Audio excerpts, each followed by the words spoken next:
Welcome everybody to our latest session of Rise of Tiamat. It's been a couple weeks since we had a session due to some player availability, so we are going to do a quick recap and bear with us if there's things that we're forgetting, but we will get back into the things pretty quickly here. So team, you guys will hopefully recall, and if not, this will be your great reminder that when we picked up our last session, you guys had actually stopped on one of these ice floes in the Sea of Moving Ice, and you had encountered some ice trolls that had attacked you in the dead of night.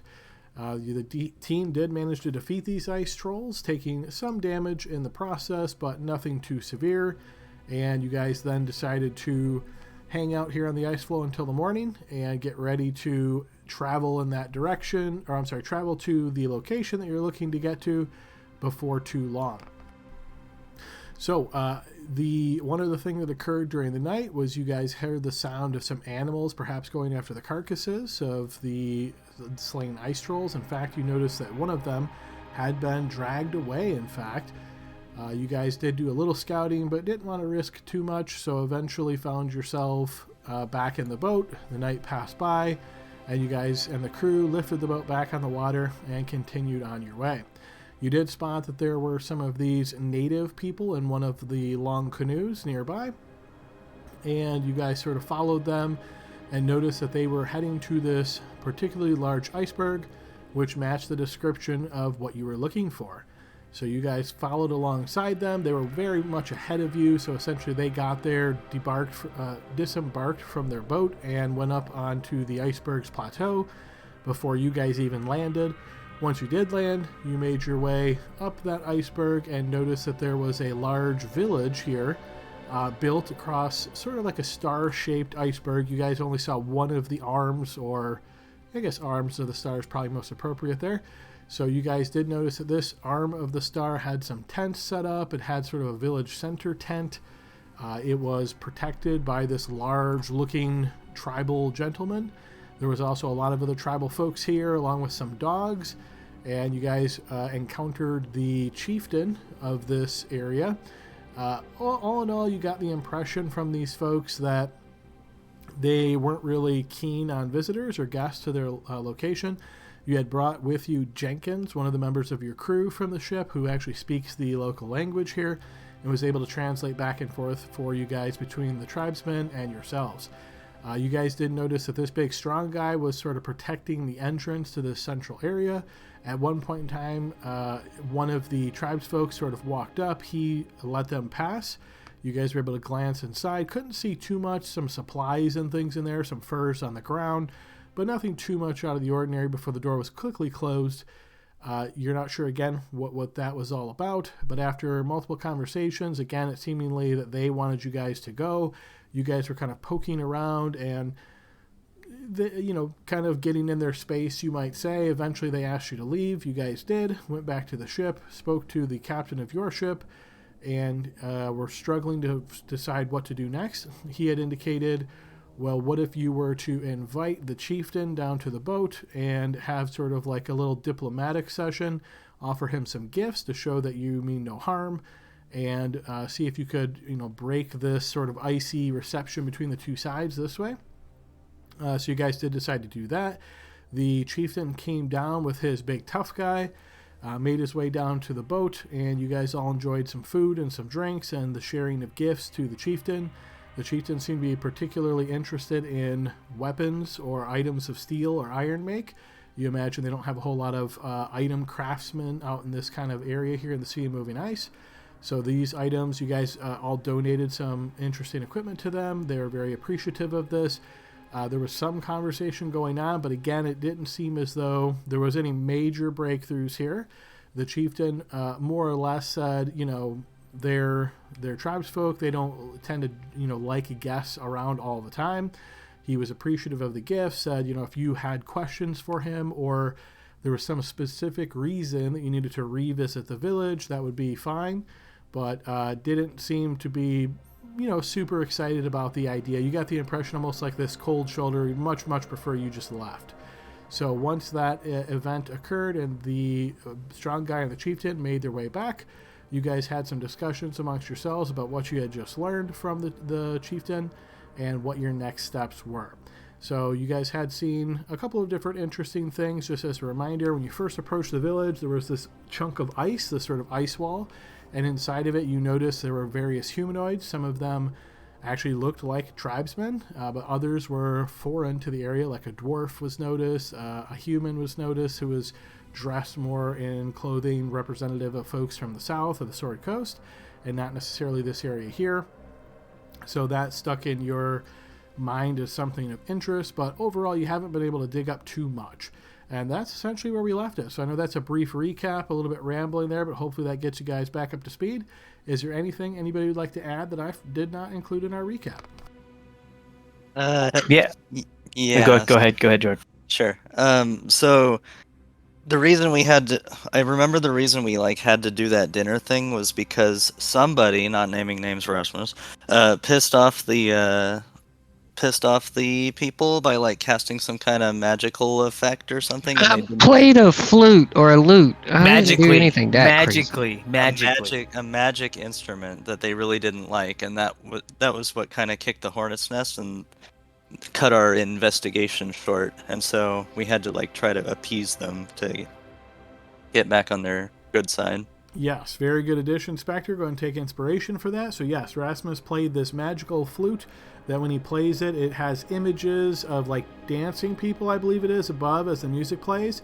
And this seemed to be very concerning to the perhaps superstitious tribesmen here, who were definitely took affront to this. And yes, that escalated the whole get back to your boat situation. Yeah, good addition. Anything else anybody would like to add? Very interested in metals and irons and steel, the tribe, and there's a very unique looking spear back there. So as far as trading value, I think that's one thing we can do to maybe influence them. But what I do also want to add that our plan was we need to move quick, decide if we're going to send someone invisible to just go and look at the village before the guys get back. Yep, good addition, Gail. Go ahead and take inspiration for that as well. Add a little bit of context there. It wasn't so much that it was an interesting looking spear. It's that you clearly identified this spear that you saw leaning against one of these tents as not being made by the tribesmen here. Most of their spears that you've noticed, almost all of them have spears, they look to be made more from bones of animals from this area, whereas this is an actual forged spear. You would know that it's more common in the cities along the Sword Coast, so it represents that perhaps this was acquired through trade, or perhaps somebody was here and left it here. Many reasons how it could have gotten here perhaps, but it's clearly from outside of this immediate vicinity. Anyone else have anything to add? I just want to remind everybody we do have somebody who can speak the language of these ice trolls. His name is Jenkins, or ice hunters, I guess you could say. I don't know what you want to call them. Tribesmen. He does not speak ice troll, but he does speak, yes, the tribesman language. And then the other thing is I just want to remind everybody is that we did see that that big wall of ice that we obviously know that is not man-made or weather-made, and we've been thinking that it was the dragon that made it. So this is why we've had so much interest in it. It's because we've gotten a lot of positive signs towards the dragon being here. I think one of the tribesmen actually told us the dragon did that too, so I think they acknowledged it. All right, and I'm just noticing that my recording screen here is missing something, so I'm going to pause this for just one moment, guys. All right, apologies, folks, for that quick, brief technical issue, but we are up and running now. So, group, we've gotten through our recap, and we are ready to go. So let's move you guys back over to the Sea of Moving Ice. You guys are technically on the boat at the moment, having just gone through that encounter with both the chieftain and that big, strong tribesman, and you're now discussing your plans for what to do next. Quickly, you Kurtu, you need to make Spectre go away, and she can run over there and see inside the hut. I mean, if we're assuming that there's something inside the hut anyway, what does confirming it do? Why don't we just march up there and tell them, save 2 spell slots and just tell them we're not leaving until they show us what's inside. Well, then they will clearly smash us in the face. Adam, can you remind me, in regards to this camp, was there other areas we have not been to yet? Was this iceberg or whatever bigger? Yeah, so we mentioned this before. It's a little bit difficult to visualize, but imagine as if you're walking up onto a star, and the star is elevated. So right now where your ship is, right next against this floe or this iceberg, you can think of this as a fairly steep decline. It's walkable, but you guys all have the appropriate equipment to make this walkable. So if you think of a sort of a star where one of the arms is pointed down towards the water, you climb up that, and then each of the remaining star arms is populated by these tribesmen. Some of the areas look like it's sort of set aside for working. You could think of this as like processing caught fish. You would notice maybe some seal carcasses or whale bones, that kind of thing. Probably like more of a food preparation type area, turning some maybe whale oil. Others of the arms look like they're more strictly residential, meaning lots of tents for people to sleep in. The one you went to, you assume to be sort of the command area. This is where the chieftain and who you presume to be maybe the tribe's shaman was, if you'll recall seeing that individual. So yes, there are others, but I would say as far as points of interest, other than just the general or sort of what you've seen so far, you think you've seen the main point of interest. Obviously, if there's something in particular that you're looking to attempt to do with one of those other arms, you could certainly do so. Thanks. Yeah, I was just remembering that the main area that we went to did not have any children or anybody, Correct. younger. Yeah. So yeah, okay. And you presume those folks, like the more the women and children, are probably on more of those residential arms as opposed to where you were. So hear me out, everybody. I know we don't have a lot of time, but what if we do both of those plans? Right, we send Spectre in invisibly, but the rest of us go and show a little, I don't know, gusto, right? Make a distraction. Yeah, and maybe challenge that big strong guy to a fight or something, Gail, and a champions contest or a duel, if you will, or I don't know. But fighting all of them at once does not seem smart to me. But they're tribal folks, so maybe a show of strength is what we need to convince them.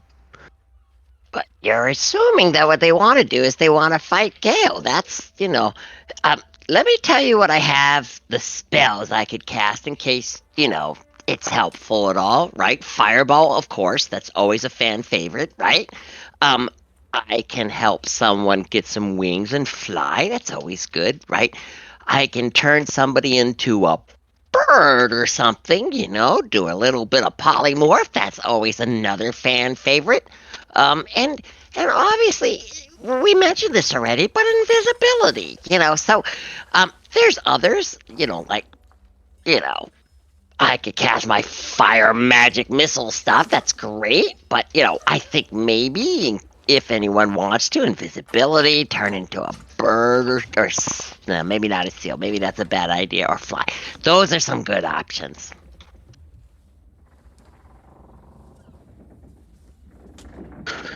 Well, I mean, we could all try to sneak past. So here's what I think's happening, and I think that the dragon attacked.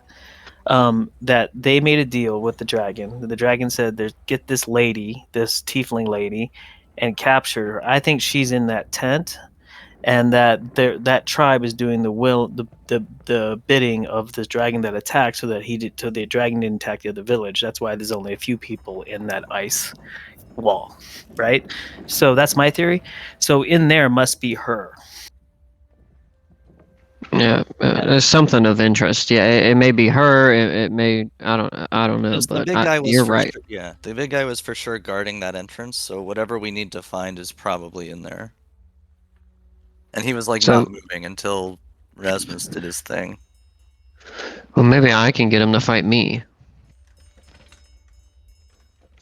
I'm way faster than him, so if I need to, I can, make a run for it or something. But But Uh, but why then don't how are we going to leave? What are we going to do? Have the boat ready to go? And if the tribesmen chase us down, it's not like we can just get in the boat and leave right away.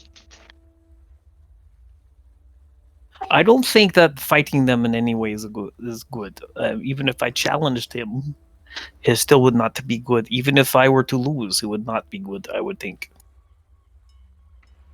yeah, but they haven't asked for money or anything like that. They want weapons and things to make them stronger. So that's why I think strength is the way to show them that we mean business.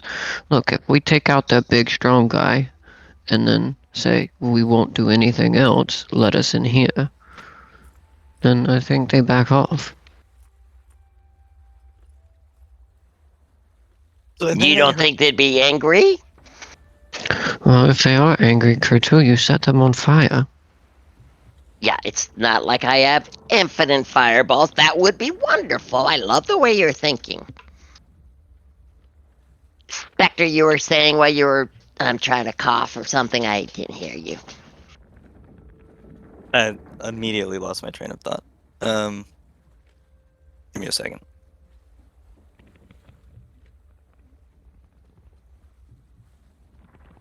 No, it's gone. It's not coming back. Look, I think we only have two options here. Either infiltration or, well, we've kicked some ass. Right, but just keep in mind, I don't think the sailors are going to be helping us if we go try to kick some ass, right? And it's not like if we leave, I'm just saying there's only 4 of us against, I don't know how many there were, but it's not like we can get in the boat and leave right away. So I remember something in the recap that I don't know if I heard correctly. The guy left the boat, and did he say something about us being able to come back for any reason, or was it pretty clear that we're supposed to fuck off? I would say you got the pretty strong impression that they don't want you there, but they didn't forbid you from coming back. After, when you first were asked to leave, it was very sour relations, you could think of it as. Once you returned to the boat and had the interaction with them, gave the gifts, this seemed to garner some friendliness from the chieftain. But again, he's advising you to leave. He's saying there's nothing here for you, you should go. But, if, like, let's say during that conversation and eating and something, somebody said, oh, would love to see that area again or something like that, he would have given you one of these very, well, if you absolutely must return, then that would be okay, but we strongly encourage you to be on your way. There's nothing here for you. Sure. Okay. It kind of seems to me that any attempt to infiltrate is just going to lead to having to kick ass anyway. Perhaps we never actually visited the other branches of the settlement. So, in the interest of being thorough, I think they would let us back in. Only question becomes how then do we get around the guard at the entrance to the tent? Like, I can be invisible all I want, but unless we find a way to get him to move, then it would be very challenging to get inside. And Adam, was it a door or like hides or something? Yeah, more like hides, like hide tent flaps, you could think of them as. Did it look like we could, like, crawl under, like, another side, or is it like one of those more modern tents that have its own, like, base? I mean, you would have to do some cutting or some folding to get underneath it. It certainly looks like there is probably a wooden skeleton that the furs are all lined over. So it's done pretty well to the point. Again, these guys are experts at living in the cold, so there's not just an easy way to like lift it up and like crawl under there easily. That's a lot of cold air would be able to get in that way. So you imagine it's kind of the ends of the furs are probably in some of the snow on the ground. There's probably that wooden framework that is supporting it that would be nearby it. But again, if you were much smaller in size or had some other magical way, you certainly there's certainly options. Gaseous form sounds perfect. Oh no. So, what about polymorph into a weasel or a little rat? Come on. You just don't want to look like dinner, but that's Well, good. who eats rats? They're eating the blubber. Hey, wait a second. Rats are sometimes delicious. I'm just saying. I think we're over. Make I think they're used to Spectre seeing into- rats here on the snow. Well, or a snow rat. You're the smart one. You have to be something that you've seen, right? Have we seen any animals in this ice flow yet? Let's see. I would say, I don't know if you guys spotted the creature pulling some of the trolls away. You definitely have seen like penguins during your journey. You've definitely seen some flying birds. Yeah, you've certainly seen some animals.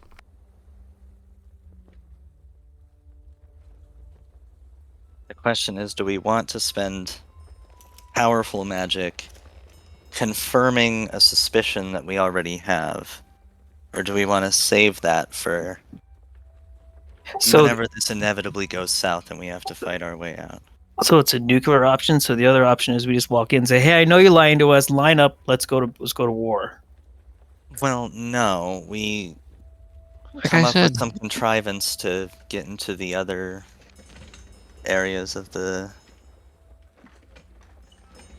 town. Oh, like the other 4 points of the star.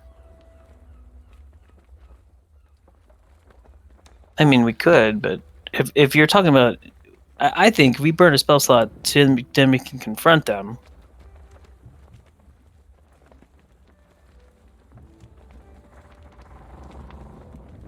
Or wait, were we supposed to save her or just find her, right?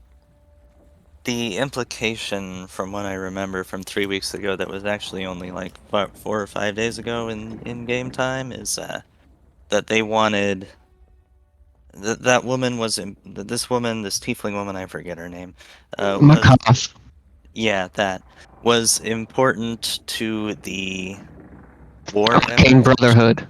Yeah, that she knows that she's some kind of magical savant or important scholar that knows things that we probably want her back in Waterdeep.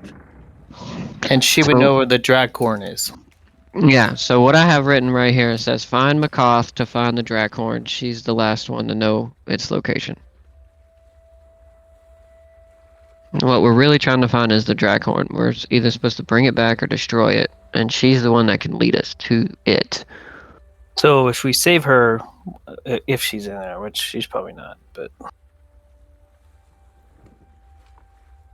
I think we're assuming that this tent is just a tent, right? I mean, what if, like, let's say it's a entrance to a cave Or a prison or something. or something, right? I mean, I don't want us to burn level 3, 4 spell slots, right? Just to sneak in and confirm that there's a giant hole in the ground that we have to go down and fight gosh knows what down there. You know what I mean? I think our best option here is to challenge the big guy to a fight, and if we win, then we get the respect of the tribe and we can walk around freely and do what we want. But that's not the deal they made. Like, no one's gonna come to my house and say, "Hey, dude," I tell them, "You can't look in my basement." "Oh yeah, I'm gonna kick your ass, and if I do, you have to let me look in your basement." Like, I would never agree. Yeah, to but that. this is Faerun. This isn't America, my dude. So I'll weigh in a little bit here for you guys. So what I would say is your plan, Rasmus, may have worked when you guys first arrived, before your conversation with them, before the diplomatic bring them to the boat, have that conversation. you feel like now if you were to just approach and be like, hey, let's fight, you would be looked at as being probably crazy, right? Because like you kind of came here, looked around, got kicked out, had this diplomatic thing, then you would it would come off as being probably, yeah, there was something mentally wrong with you. So we have to either stop coming here and get in a big old fight, or sneak in, figure something out, and then come with a plan after that. Or we just move on. We look at the other 4 points of the star. We could lure them out. And then what? We sneak in. You could polymorph into a frost troll. Remember those guys? Or you've seen those, right, Gortu? I don't think I can polymorph into like a troll. I don't think that's how the spell works. Oh. Then why did you take it? Just kidding. It was on the list. Yeah, that's a good one. But yes, if you're thinking about luring, maybe polymorph, or how about major illusion or something? Do we have one of those that can move, or minor illusion? I have my loot, which they seem to hate, but I could probably play that and lure some folks out. Chase the satyr with the loot? That sounds a little too typical. A little bit on the nose. And I do have minor illusion cantrip. So just to let you know. oh, well, it's cantrips. You're not going to work here, I don't think. Yeah, I don't have illusion. The illusion spell itself. I think we're gonna have to try to be sneaky, guys. So my only concern with being sneaky is that I think either way, this is out of character, I think either way we're gonna end up causing a confrontation. So if we spend second, third, fourth, whatever level spell slots to get into the tent, we find. So say I go in alone and find, I don't know, the fucking tiefling woman tied up in a corner or something. Like, okay, then what? Then I come out and we say, yeah, we know you have the tiefling woman, and then we fight anyway. Well, it's better than fighting and not knowing. Like, there's a little more resolve to our efforts. Adam, can you remind me about how many people were in that main area that we were at when we were up there? About 8, along with 4 dogs. And one of them was a shaman-looking person, by the way. Yes.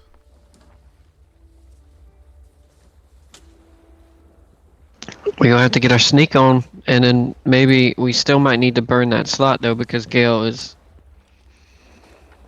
loud. That's the nicest way I could put that, but he's got heavy armor, you know what I mean?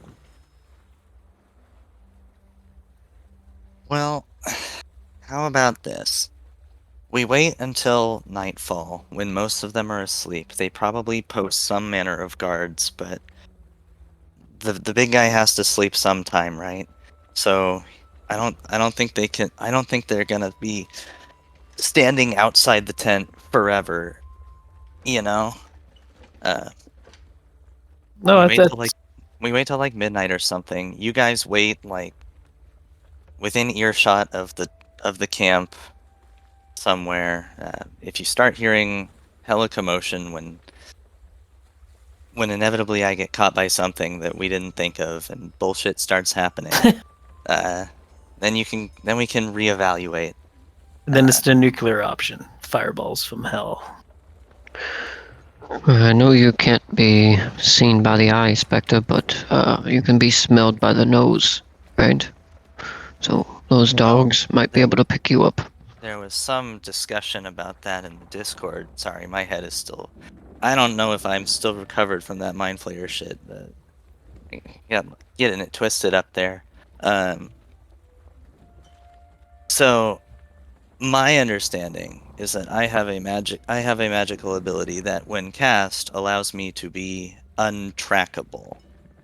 I don't know, as a player, if Thent factors into that. I feel like it should, but I have been wrong about spells before.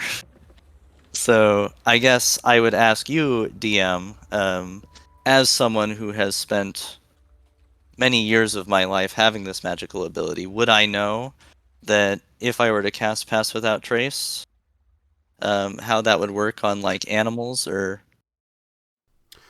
So, what would be able to detect me through that? so the thing to keep in mind with Pass Without Trace that I think a lot of people confuse is it's not in like a zone of invisibility, right? It's Yeah, I know obscuring that. darkness, Yeah. right, and silence. So if you move through an area with Pass Without Trace and then a scent, like a dog came behind you and tried to scent you and track you by scent, I would say Pass Without Trace would work there. However, if you're moving up to actively moving to an area where there's creatures that have the ability to smell you, they're not tracking you at that point. They're literally just smelling that you're right there. Does that make sense? It's the actual tracking verb. Like I'm doing this. I'm tracking you as opposed to I noticed you is different. Right. So if you notice the way the spell's written, it says you have a +10 bonus to Dex stealth checks and can't be tracked except by magical means. But that, again, if something had the ability that says, this creature's nose is so attuned that any humanoids within 60 feet, it can smell exactly where they are, Pass Without Trace would do nothing to stop that. Okay.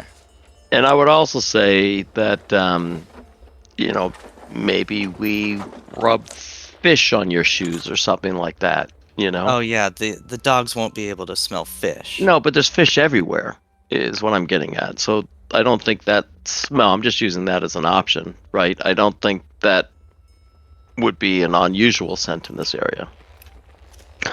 I just want to. We've settled on sneaky sneak then, yeah?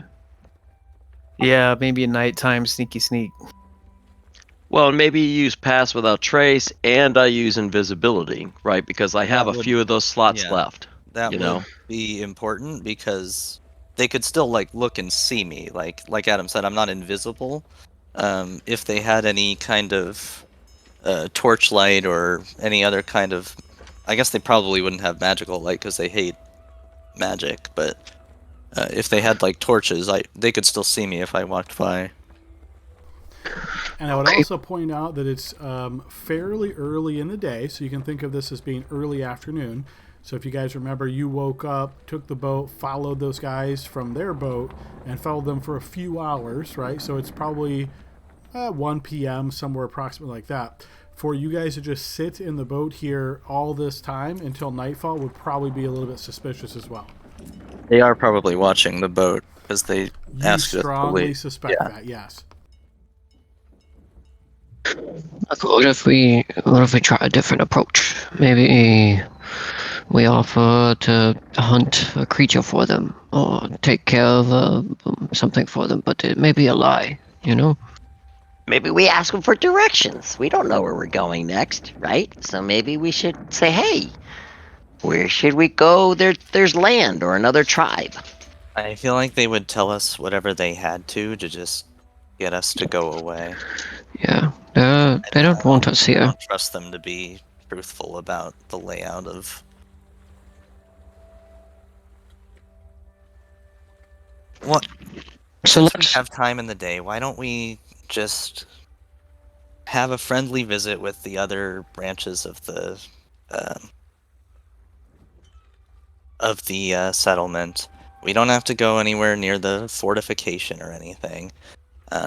See if there's anyone in town who needs help or might be willing to discuss things further. The leaders of the tribe seem to have an invested interest in keeping us away, but maybe not everyone in there has the same idea. Maybe we can find someone who would be willing to give us the information we're looking for in exchange for something. That's true, because maybe the residents saw the attack as well, different part, and they would be able to explain what happened, and then we could give them reward for the information. Just remember, we'd need to bring Jenkins or whatever his name is, because he's the only one that knows this language. I don't think he's gonna go down there with us. He seems like a scaredy cat. Did I use that expression right? Your comments, your CSL is very good.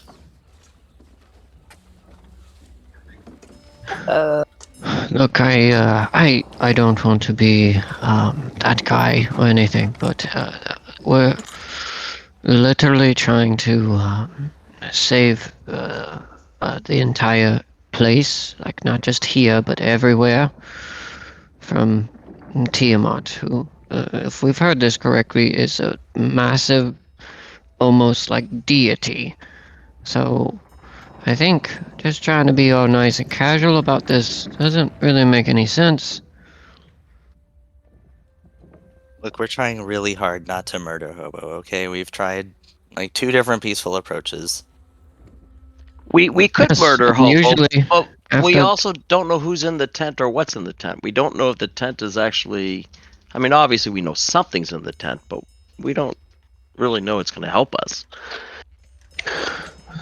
No, but we know that they're guarding it. They're Well, then lying to us. that's you're right. I mean, if they're guarding it, they must die. Yes, I know. It's valuable for sure, but it could be all of their gold that they just collect or or whatever valuables they have is their own bank account. Yeah, I hear you guys, but look, how many places have you gone that's surrounded by a giant wall of ice made by a dragon? I'll wait. Real life or game? Both. Right? You're killing my look, immersion, Bill. Look, think about it, right?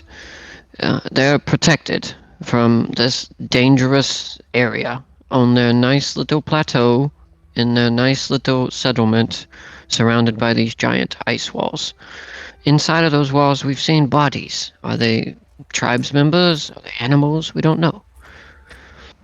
But here's the thing. We're assuming that these are good people, and No, we I'm should try assuming to they're be... neutral people. But okay, go ahead. I think that Gail said something earlier. They made a deal, right? I think they made a deal with maybe the dragon. Hey, we'll keep your secret, whatever that secret is. And you help keep us protected. So if somebody comes in and threatens that secret, you'll do whatever you can to lure them away, talk them away, etc.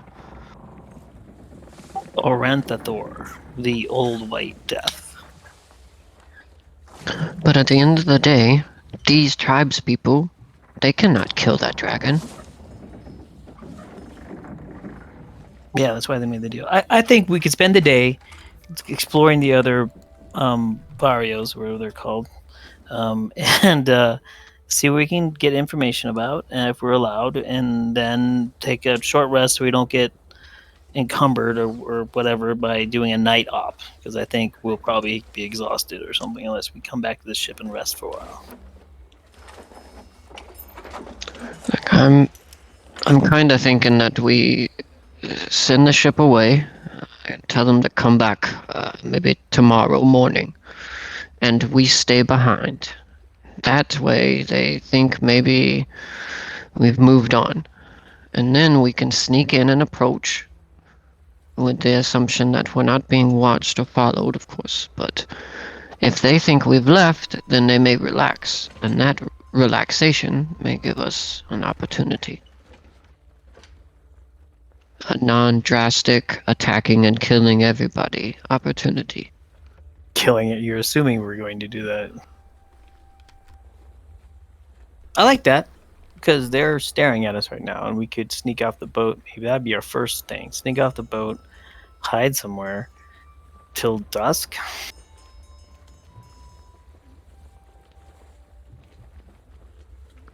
What do you think of that plan? Right? They think we're gone, they relax. Maybe we can catch them slipping. At some point, we have to sneak off the boat. They're watching the boat. So... It's a big iceberg. We could have the boat sail to another location and drop us off. And then we make our way back. I suppose. How do I suppose we make our way back? I don't know, but I think we're all in consensus here, right? We can't leave. Yeah, they're definitely hiding something. Adam, are there any canoes or anything on the boat, like on the side of the boat, that if the boat was to go away, that we can come back on a smaller, canoe type thing? They do have small rowboats, yes.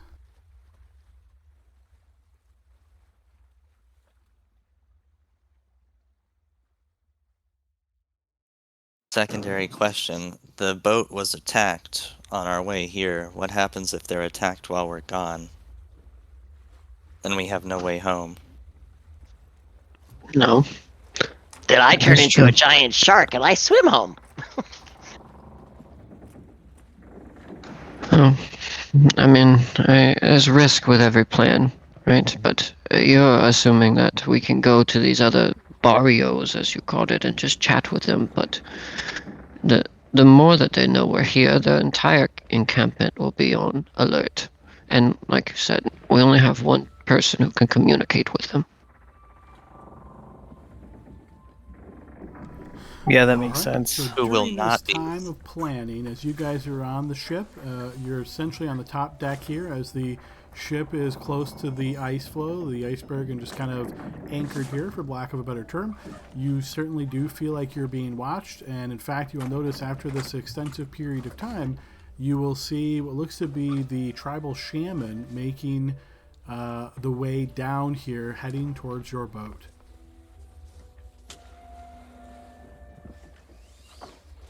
A welcoming committee. That's awesome. Maybe we don't have to do anything.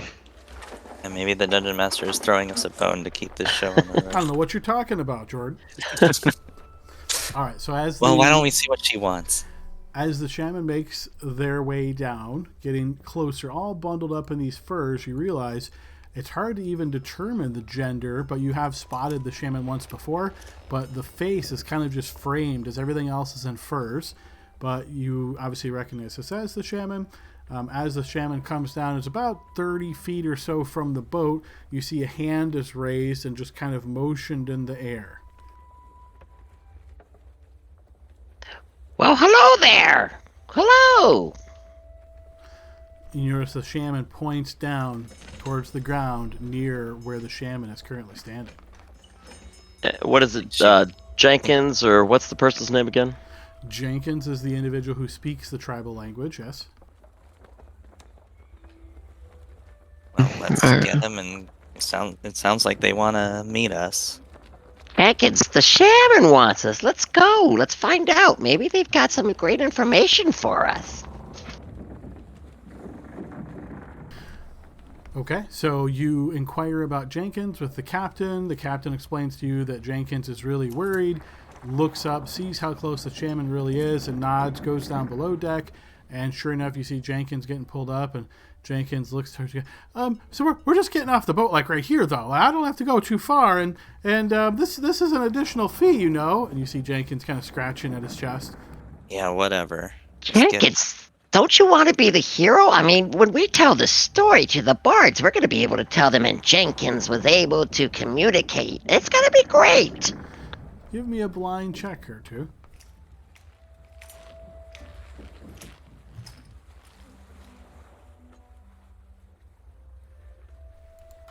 Deception, You- deception. Oh, okay. So you're essentially trying to lie to Jenkins? We're not telling shit. Well, I'm trying to talk him into a persuasion or deception, right? I don't know which one works for that. Well, let me ask this. Is Kirchu intending this as an honest thing, like he is going to make sure to spread Jenkins' name, or is he just trying to get this guy off the boat to move things along? Get him off the boat to get him moving along, whatever it takes. Fair enough. So as you say this with a little bit of a deceptive thought in mind, you notice Jenkins stops doing the scratch and looks up, and you notice almost like this change in his facial expression as you imagine him thinking these thoughts of grandeur in his head, and maybe people tossing him on his shoulders, chanting, Jenkins, Jenkins, and he looks toward you. Yeah, okay, I got you. Yeah, that makes sense. Now make sure you spell it right. It's Jenkins. Oh, it's going to be grand, of course. I mean, you're one of the main people here. You know, we got to spell the name correctly. And you notice the smile stretches across his face as he nods and looks out. It doesn't even look dangerous. Yeah, the right there. Okay, yeah, let's go.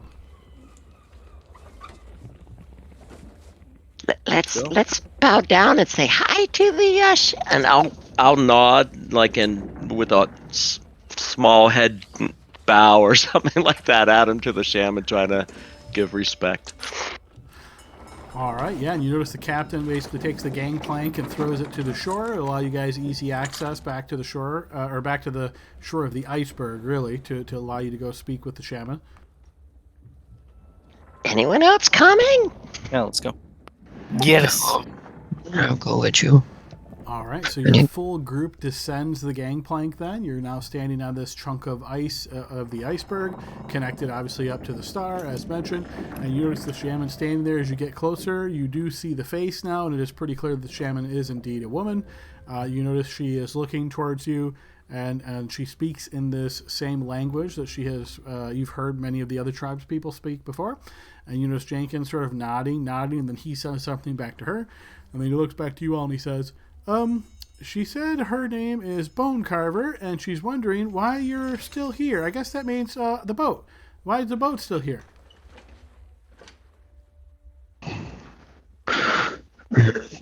Tell her, I guess, that the reason we're still here is because we're looking for someone who's missing, and we know this is the last place they were seen.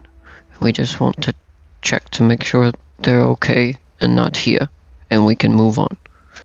Yeah, and if they're not here, then you know we have to have some good understanding of where to go next. I mean, we're in the middle of icebergs. Yes, Jenkins, we need to investigate and see for ourselves whether or not she's here or was here. Inspect the bodies in the wall, too. You see he nods, and he then goes and speaks the same language back to her. You notice her nodding, and she speaks back, and you obviously don't understand what she's saying, but you hear the same word, Oku, Oku, Oku, mentioned throughout this string of speech that she's speaking to him multiple times. And you see he looks back towards you all and kind of scratches the back of his neck. She said, are any of you familiar with the Bear God King? Is that Oku? Is that what Oku means? He nods. Yeah, Oku, the bear god king. King bear god? Is there any chance any of us would have heard something about this? Possibly. If anybody is proficient in, I suppose, religion, maybe history could also work. Nope. Not me. Did you say insight, Adam? I did not. Nope. That's funny that we have nobody with any kind of religion in our party. No, but we'd love to hear about this Oku. That would be great. What if... Hang on. Wait, Jenkins. What if we just lie and say yes?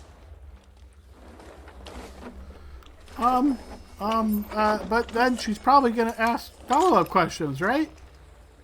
Why don't we just be honest and see if she'd be willing to share what she knows? Yeah, tell her that we would appreciate her wisdom and insight on this Oku.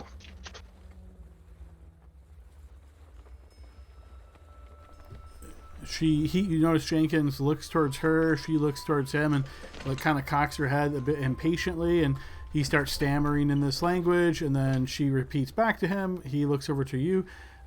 She said, if you don't know, then you don't know. No. No. She doesn't want to share.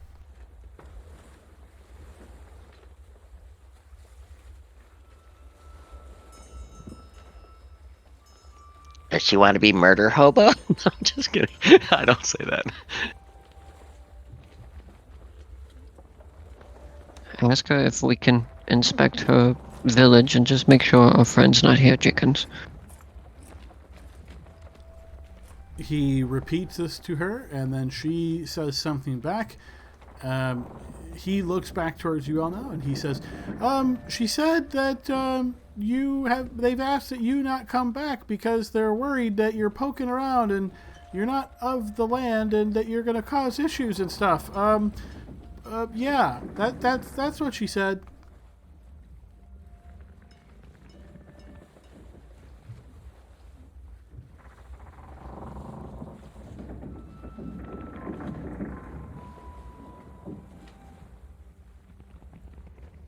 So, guys, is this the point when we kidnap this lady here and hold her for ransom so we can get in?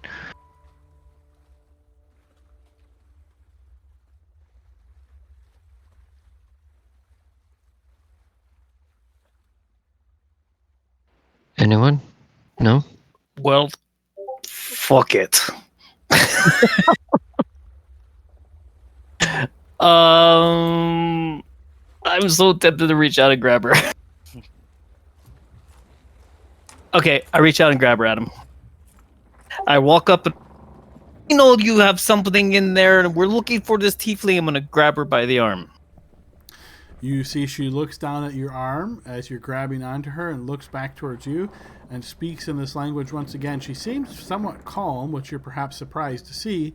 And you notice Jenkins hears her and then looks back towards you. And she said, are you trying to perform a mating ritual? No, I have an angry look on my face. Is this how you people do this? No, look at me. Look at my eyes. You have someone in there that could save the world, and we're looking for her, a tiefling. And he starts speaking. You notice she kind of interrupts him as she's looking down at your hand, still grasping onto her arm. And he kind of coughs for a moment, looks back towards you. She said let her go and she'll try to talk, but she said you're too short to put her over your shoulder and walk away with her. Is she that tall? She's not really tall. You get the impression that she's basically saying you're not strong enough to be considered a partner of hers.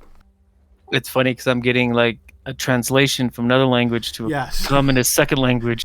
Right. Okay, all right. Let her go, Gal. Fine. All right. Okay, I let go of you mating ritual. Over. Okay, and as you let go, you can't help but notice that she looks maybe a little bit disappointed. But you notice she speaks, and then he speaks, and they speak back and forth for a bit, and then you see him putting his hand up like, this is too much to try to translate all at once. But eventually he looks back and he says, she said that she would be happy to invite you into her tent for some tea. Oh, this is really amazing ritual. They're just him. Hey. She likes me, guys. Do you notice that? You notice he kind of grins. You notice that like dark rotted teeth he's got a couple of. She said you can all go because none of you are strong enough for other activities. My first date in Faerun. This is exciting. Let's go, guys. I need wingmans. And in Faerun, they might actually have wings. All right, so you guys follow her as she turns back and starts walking up the iceberg? Yes, and I start like brushing my hair back. Like, so Rasmus, how do I look? Is there something in my teeth? No, you're fine. Adam, Yeah. I walk on my tippy toes so I can look a couple inches taller. All right, fair enough. All right, you Should guys I- are escorted through this. Is there anything in particular you're doing before you're escorted up through into the tent? Yeah, how far back from her are we? Right at the moment, you're within 15 feet of her. Okay, but she doesn't speak our language, huh? Certainly doesn't seem so. So I'll just like sidle up to Rasmus, I guess, and kind of whisper, not like obviously trying to be discreet, just like looking like I'm making casual conversations. Like, this seems suspicious to you. Adam, I'd like to see if I can make a perception check or something to see if maybe she has any tiefling horns. Sure, yeah. Give me a blind check. I'll call this more investigation, to be honest, as you're looking and trying to deduce underneath the furs if you can Yep. notice any kind of indentations, that sort of thing. Yep. Not that you can tell.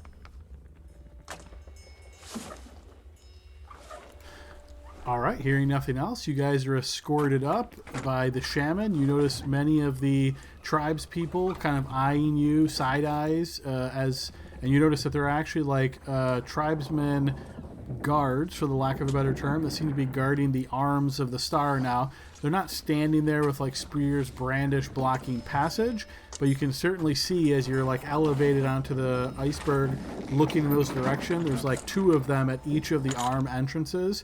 You get the impression that that's what they're doing. The shaman escorts you through. You notice all these people watching you. That big, tall, strong-looking tribesman kind of sneers as he looks towards you guys again, and you hear him call something out to the shaman, and you see she just shakes her head as you guys then enter the tent and find yourself inside of the shaman's tent. Is the shaman's tent, is that the main tent, Adam? It is The one that not. was guarded? No, the one that is guarded is straight across from the shaman's tent. So as you all bundle into the shaman's tent here, you notice she kind of undoes one of the parts of her gear that is like wrapped around her face really tightly. She doesn't totally take this off, but sort of loosens it a bit.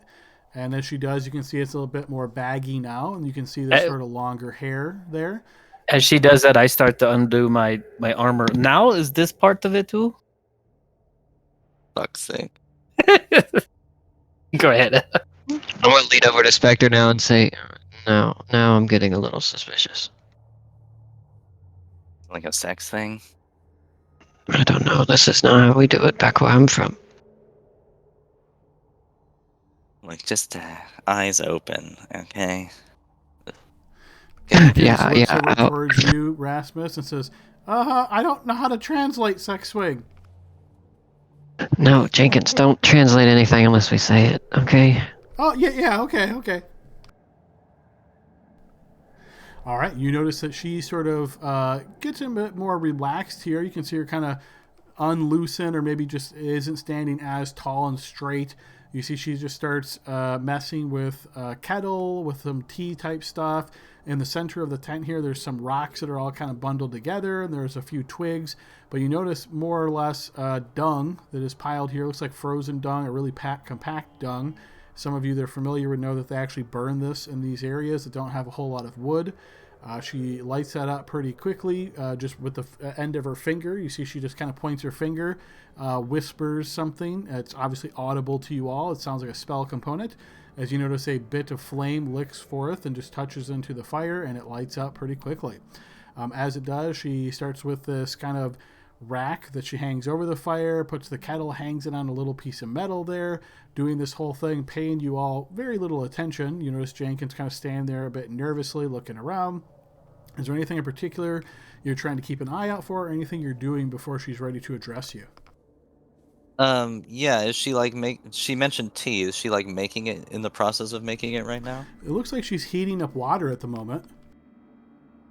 I'm just gonna, if her back is turned, I'm just gonna try to, like, from where I am, just watch it, make sure she's not up to anything suspicious. Okay. If it looks like we're about to get fucking roofied or something. It doesn't work that. I'm not sure where the chemist set out here for making roofies is in the snow, but yeah, you never know.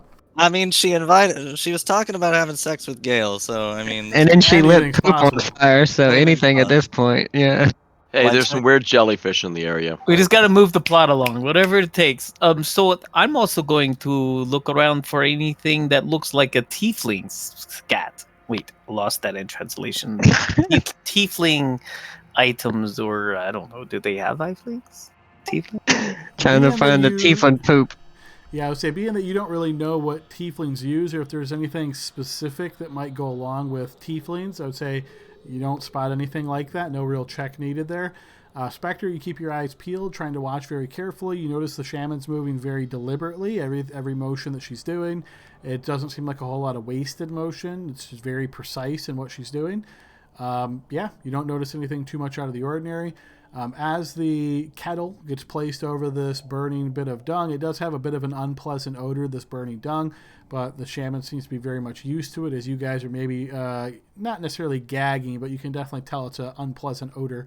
But as this occurs, you see she reaches over to the kind of like bench in the corner here, and she pulls off a small pouch, very small, maybe only like an inch wide. And you see she kind of shakes it near her ear and listens, and then just tosses it into the flames underneath the kettle. And you see as it takes a moment for the flames to lick this little pouch, suddenly it starts smoldering, and then you hear almost like a poof sound as though air has been released. And you can see this kind of dust rises now, and you see the spectral shape of a large bear floating in front of you. You notice Jenkins kind of leans back looking towards this, looks up to you all, and then you see she begins speaking now, not really necessarily to Jenkins, but she's speaking this language that obviously only he understands. You see him nodding slowly, and then you see he looks towards you all, and he says, she said that this is the great bear Oku, or at least a picture of him. Yeah, picture, yep. And she said that if you're willing to take on a great challenge, she will tell you more, but if she tells you, then you will not leave this tent, at least not right now. Do you agree? What does she mean we won't leave the tent? Do you want me to ask her? Tell her that you're lost in translation and you would like me to explain a little bit more. You notice he speaks this language again and kind of motions with his hands, almost like making a circle gesture with his hand. And you see she kind of turns and looks toward him and gives this kind of frown look. And she repeats, or at least seems like she's repeating what she said before. And he said he looks back towards you and scratching the back of his head once again. She said that if she tells you, you will have to embark on this quest right now, and you won't be able to leave. Sounds good. What for what again? Why? What? She's going to offer us information? Just say Didn't say. just say yes, Jenkins. I don't know, guys. Yeah, whenever the DM throws you a bone, you take it. Not all the time. Where you been, Bill? Where have you been? Jenkins, ask her if we all must do it, or only a couple, or what? Just one, or everybody?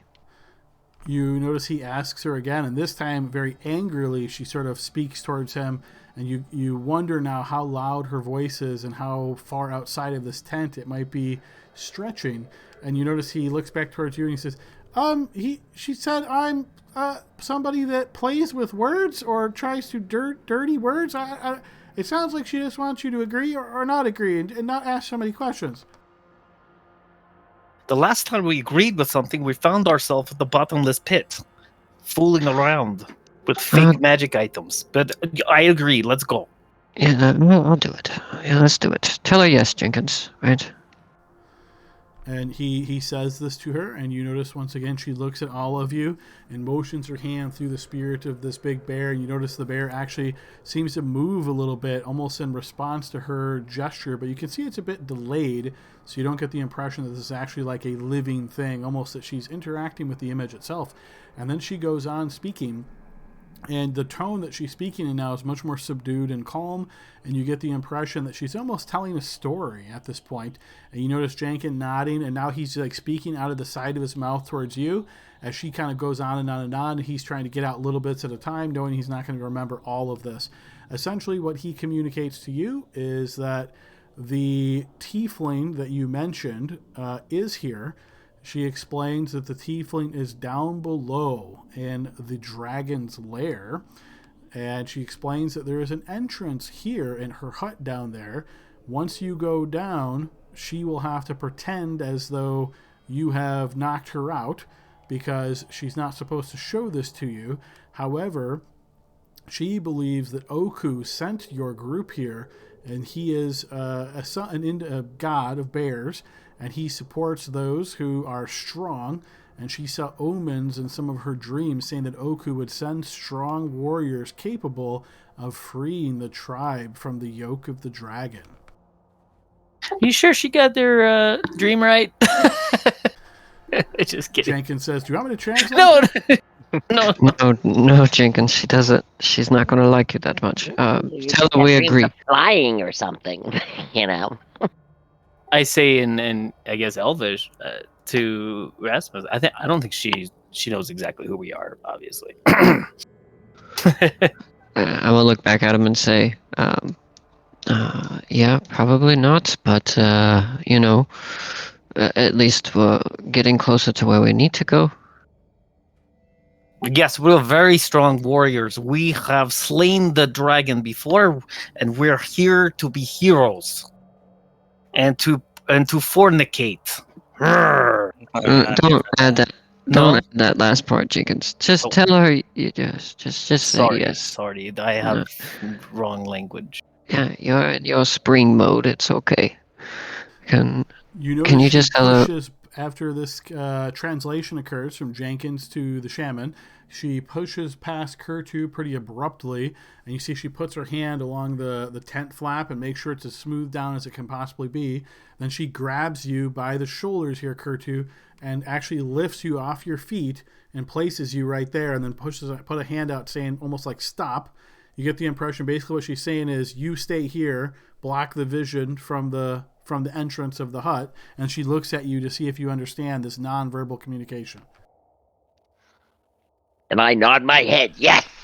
And she nods slowly, and then she turns back, moves the table a bit, and you see her kind of moving these furs on the ground here. And as she does, the first one's removed, and then the second one, then a third one. After she moves the fourth fur and just kind of stretching it off to the side, you notice now a gap between the ground and these furs. There's actually like a hole there. And then she removes a couple of more, stacking them off to the side. You can see a narrow square entrance that leads down below. You see she just holds her hand out as though she's inviting you to descend. Is this the part where I punch her and knock her out? I don't think that's necessary. What about the tea? Tell never mind. There's no tea. Tell her thank you for taking this risk for us. We won't let her down. You see Jenkins does say this to her, and then she repeats something back to him, and he looks towards you, Spectre. She said, what risk? Because you knocked her out and forced your way down below. Sure. Whatever. However she wants to play it. Let's go, guys. Yeah, I'll go first. I She's like into. it. She's as Leroy would say that she's into roleplay. Boom. All right, so it sounds like you guys all agree to start descending. Yes, I give her a wink as I go down. And you hear Jenkins just kind of, he says, I'm going to stay here and hide in the furs or something, and just waves to you. All right. Jenkins, you want to stay up here by yourself, Jenkins? I don't want to go down there. Come with us? What do you think is safer? Up here, I'm closer to the boat. Your life, Jenkins. He nods. Uh-huh. We're not gonna need him. We're going down there to fuck shit up and take names. You did your part. Good job. He nods and, yeah, remember, Jenkins, Jenkins? Yeah, we got it. All right, so Of you guys course. begin descending through this square in the ground. Yes. I'll go first, Adam. Okay, so Rasmus, you begin descending. You notice that there are steps cut into the wall of this square that sort of leads down. They're creating these very steep, icy stairs. So as you begin descending, I know you guys all have snowshoes at the moment. After you take a couple of steps, you realize these snowshoes are not going to help you on this icy terrain. They're more designed for snow, obviously. Any preparations that you're taking as you begin to descend? I think at least some of us bought climbing kits, right? We should probably, like, how you said it was steep. How steep is it? Does it look like one wrong step and we're gonna like fall to the bottom, or is it more like a It's a slidey gradual descending kind of. It's a spiral staircase, but it's a pretty tight spiral, and the steps are kind of uneven, obviously created by hand. So yeah, there's certainly the possibility if you could slip and fall, but it's not like a vertical drop. Okay, I have a what's in a climber's kit? Let's find out. I think I can just click on it. I cannot just click on it. I'm gonna kick my snowshoes off and just go full hooves at him. Okay. I still have 4 healing potions because I didn't give them up when the chieftain came. Does I got anybody 4. need me to share? I also have 4. Good job. Gail, how many do you have? I think you gave some up. On my pocket, I have 4. Oh, good. Okay, Spectre, do you have healing potions? I mean, you But never get hurt, but just in case. that is probably not going to be true for much longer. Climber's kit is an action to anchor yourself. Yep, so you would think Yeah. of that as taking one of those pitons, sort of pounding it in. You tie a rope to it. You have a rope tied to yourself, but you can only go 25 feet from that, right? So the idea is as long as you're connected to that line, you can only go 25 feet, and then you would have to have that taken out, brought closer to you, so you could go another 25 feet, and so on. Okay. I did also buy those ice climber things, crampons, when we were back in Waterdeep. Ice climber, that takes me back. Crampons, yes, the boot Yeah. tips, the little metal. Yeah. Yep. Does it look like that would I've got help those here? too. Sure, Like- yeah. If you're wearing boots and you've attached crampons to your boots, then essentially the metal part of the crampons dig into the ice and create sort of a traction as you're making your way down. That's probably a good idea. Does it look like? But if we were to like get into a fight or something, would I be like moving at half speed or? Not half speed, but they would reduce your speed by 10 feet. That's probably okay for now. I will put my crampons onto my shoes.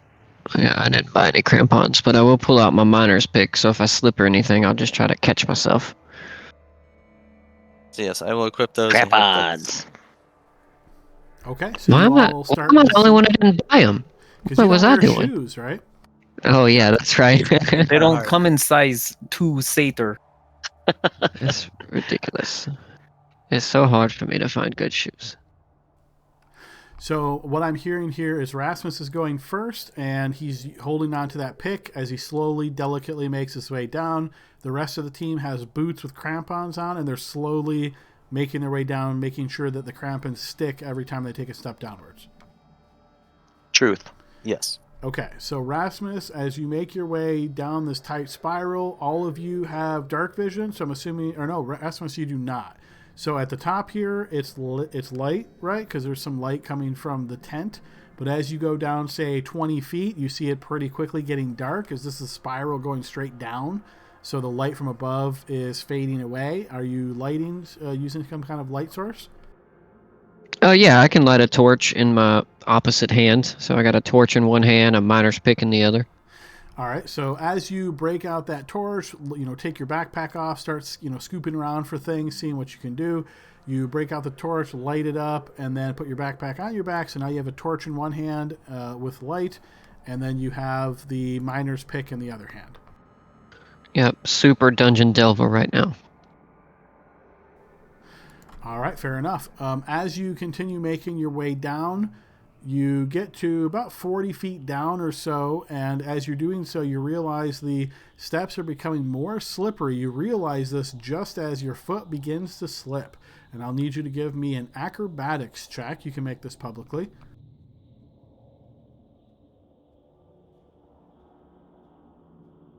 Oof, I'm an inspiration that. Okay, you burn your inspiration to reroll.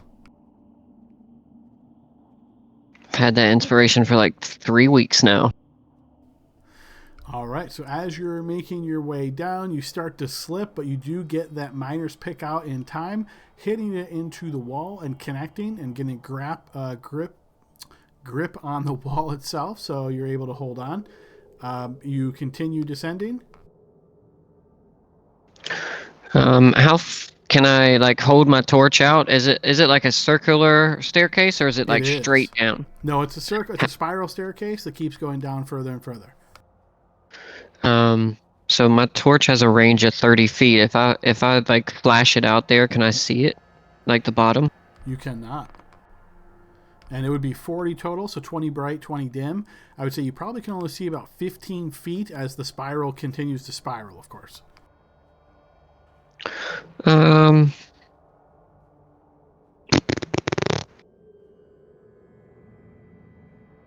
I'll keep going, but I'll continue to be ginger with it, I suppose. Okay, so you continue climbing your way down. The rest of the team, you're doing the same. Each of you, as you get down, you find this is again very slippery. You're wearing those crampons, so it's much easier for you guys. But I will ask each of you to make an acrobatics check here. The crampons are doing heavy lifting for the most part here, but unless you something very disastrous with a roll, you feel like you're probably going to be fine. Is everybody but me here, or you want Yes. one from me as well? Okay, cool. Oh my goodness, guys. So, Well, I would prefer to use my muscles, but that is impossible. all right, so as you're descending, Spectre, you're finding this not to be particularly difficult. The crampons are really sticking in there for you. Kurtu, similarly, not the easiest going way, but they're sticking in for you. Gale, unfortunately, maybe it's that you're trying to think, how come I can't be strong enough to do this with my strength instead of my... Whoa, you slip, fall down, slamming into the ground, slip all the way down the spiral staircase, smashing as you go, and you end up descending 60 feet in this overhead tumble, smashing into the ground and suffering Ooh. 16 points of damage as you come landing on the ground. As you do, you notice that there is actually light now coming from below you, as if you can think of yourself as sort of being on the floor, but then there's a hole in the floor that you're on with light emitted from down below. As you just kind of glance that way, kind of looking there from your pain of getting slammed into the ground, you notice that there is a ladder that seems to descend further down. Rest of the team, you notice Gale go tumbling down behind, in front of you into the darkness, and probably hearing, "Oh my God, Jesus!" He's probably okay.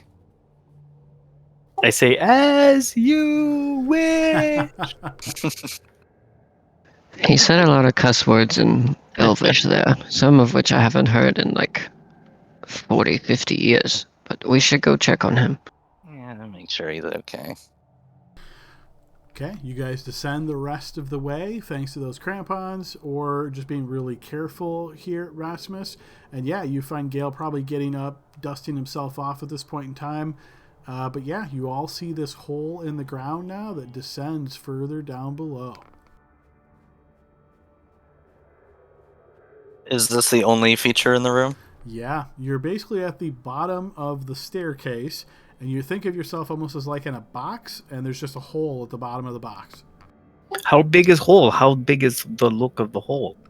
The hole is about 5 feet wide. Oh, it's a tiny hole. Yes. If I like take the torch and like push it down into the hole, can I see the bottom? So there's actually light coming up from down there, so if you stand up over the hole and look down, you can see the bottom. Okay, can I get a judge of how far down that is? Yes. It looks like it descends another 40 feet to get to the bottom. Do you think the ladder will hold us? That's a lot of bendiness in ladder. I can just make that jump. I can just make that, yeah. Well, yeah. Look, it's not my fault I was born with hooves. I can just apparently just fall too.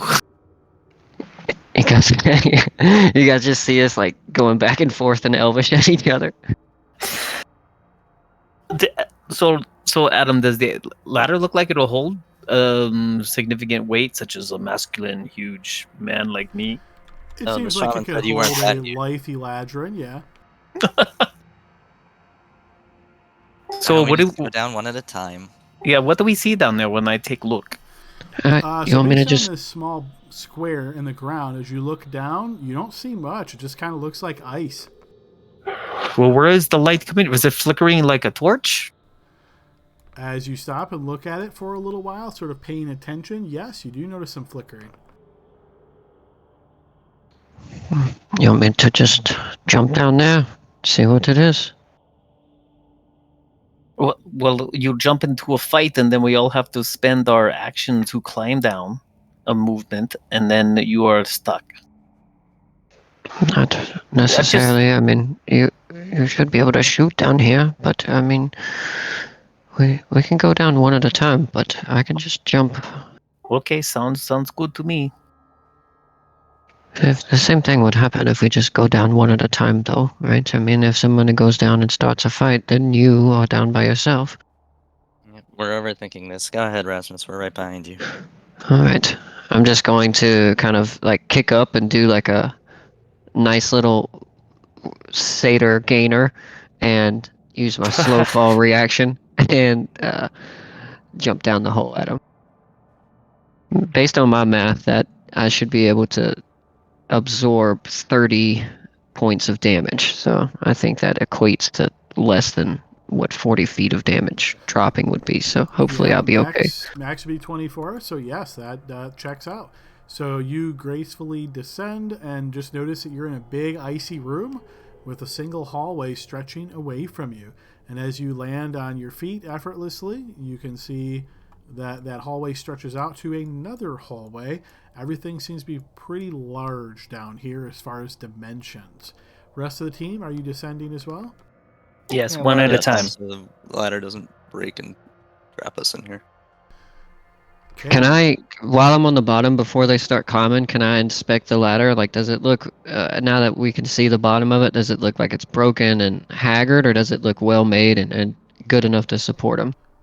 It looks reasonable, but give me a blind check to see if you notice anything of particular concern. Nothing that sticks out to you. Looks pretty standard. Looks good. The Okay, ladder looks okay. I will go next. Thank you. Thumbs up, as Leroy taught me. And then I start descending down the ladder. All right. Eventually, you all make your way down to this location. All right. So you find yourself in this very large, icy room. And you can see, yes, a large, icy corridor stretches out before you.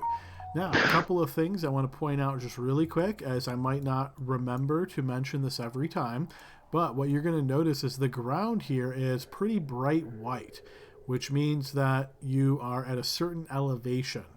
If you, so actually what you're noticing down here, Rasmus, is the walls are covered with these odd-looking torches, regularly positioned in this area, which seems to give perfect light in this entire area, the hallway, everywhere.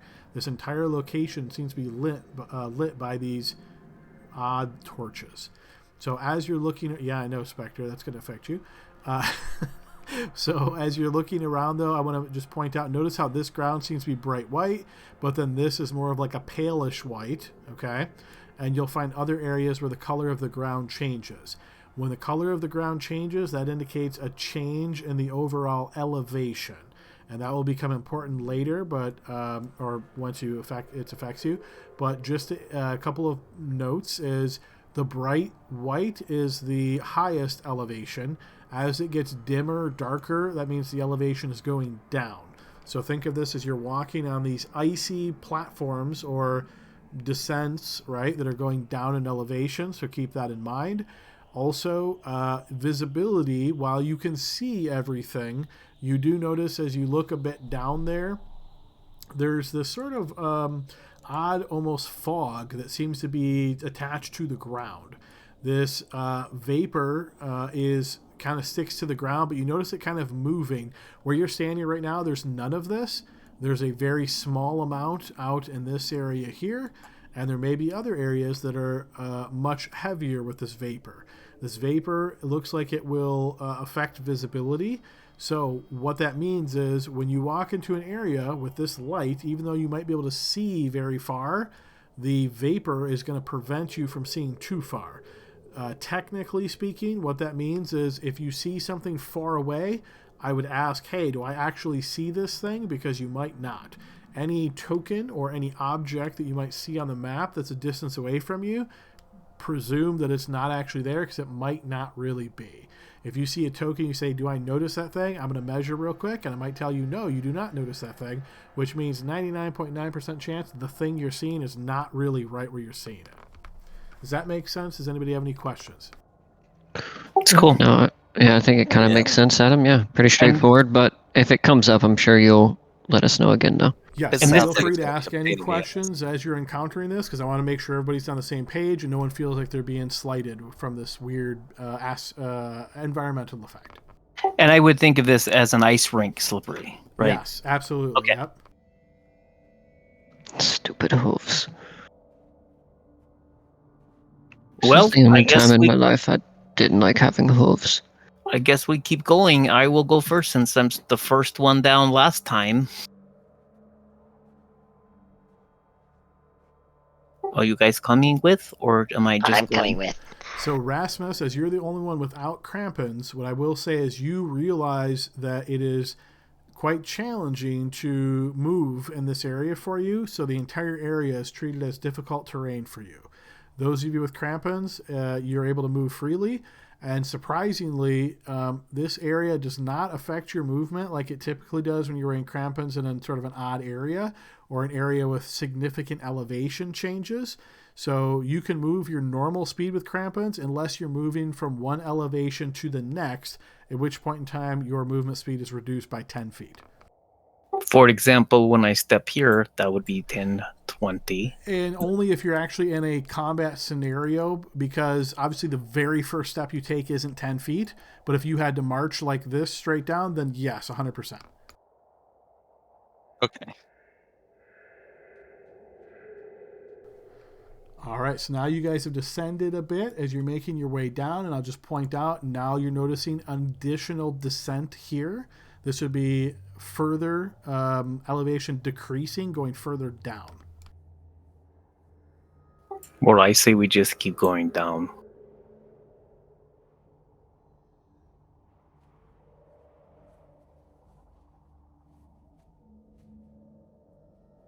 But then it goes back up again. Oh, but there might be a corridor to the north. I'm saying this in my library voice.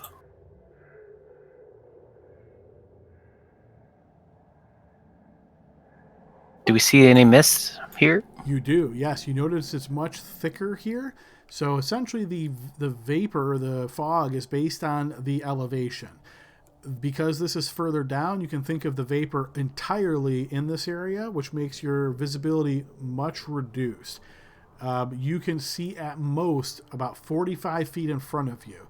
Anything beyond that is, as I previously indicated, what you're seeing might not actually be there. So I am walking very carefully and trying to be very quiet as I descend. Yeah, do we hear anything, or is it like dead quiet in here? As you're moving and your crampons are kind of kicking into the ice, that's certainly making some noise. If you want to have everybody pause and listen, you might be able to hear something. I don't think this group is going to do that. You don't hear anything that overcomes all of that noise, I'll say. Okay.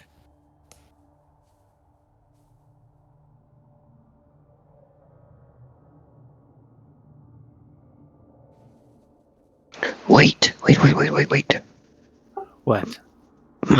Hang on. I gotta repack my pipe. It's empty. Oh my gosh. I can't fight with an empty pipe. I've told you this.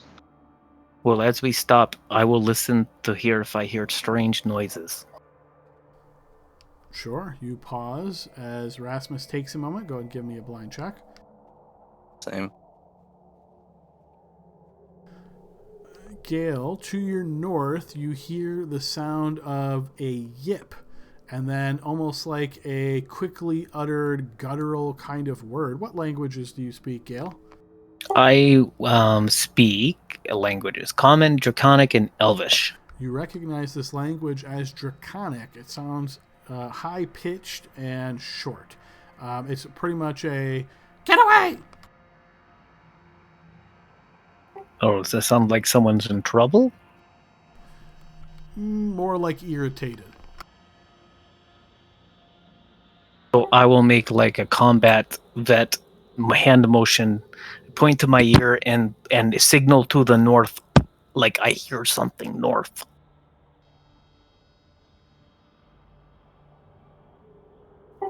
Are you done now, Rasmus? Yeah. Sorry. Okay, come on.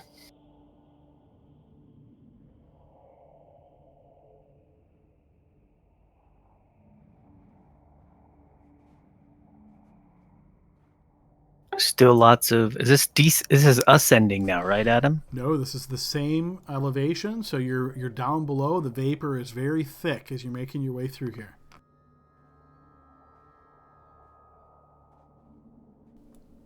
As you start entering a bit more into this area, Gale, you're going to notice what looks to be a giant straight ahead of you. So you look straight to your north. At the edge of your vision through this sort of vapor, you see a very large form, must be at least 16 feet tall. I do the combat veteran hand move. I don't know if what I did the right thing, but I did that.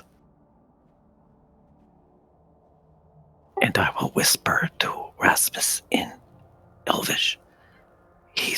There's a big giant in front of me. Yeah, I see it. It's right there. Oh, I don't see it though. What's it doing? Do I see it doing anything, Adam? No, you can only make out the rough shape of it, and it's a massive size at the edge of your vision through the vapor.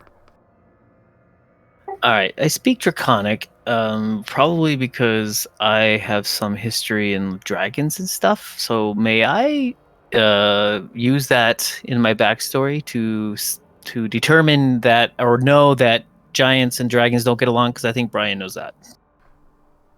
You can certainly assume that. That's true some of the time, and other times not. So yeah, if you want to assume that's what Gale believes, sure. Okay. Like looking over the giant, does it? I guess the best way of putting it, does it look like it's been frozen, like perhaps like some of those creatures outside, Adam?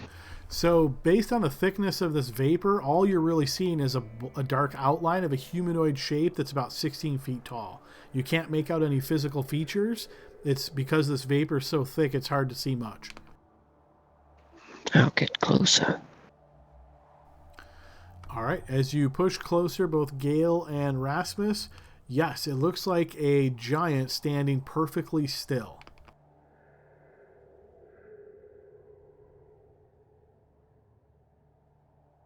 I'm going to walk up to it, I guess. Okay, as you continue to get closer, I'm going to ask you all to throw me blind checks. I don't know what this is for, Adam, but can I burn a hero point for it? Sure. Yeah, it's a perception-based check. Oh yeah, I'll burn a hero point for it, sure.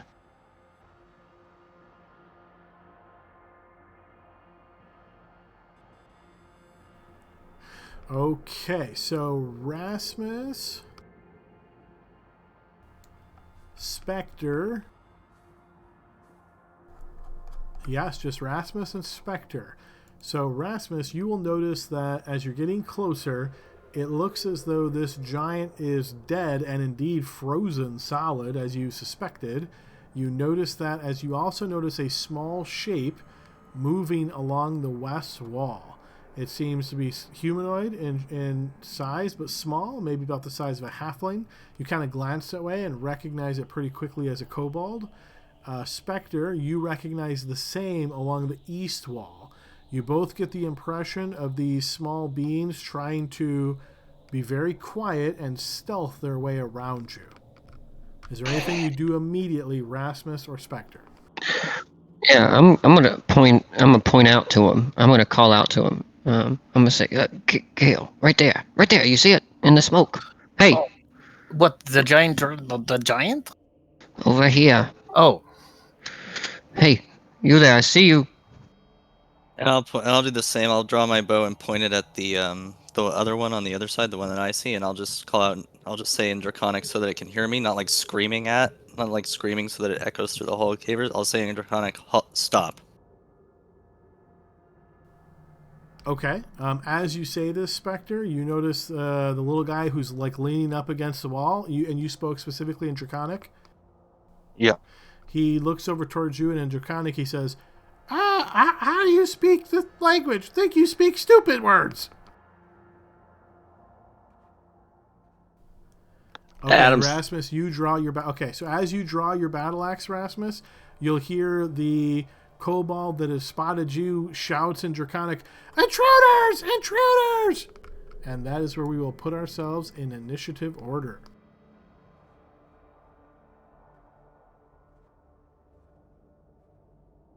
Oh god. Of course, the kobold went first. Look at him. Well, that's your kobold.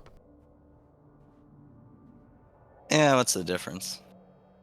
You seen one, you seen them all. What are you saying?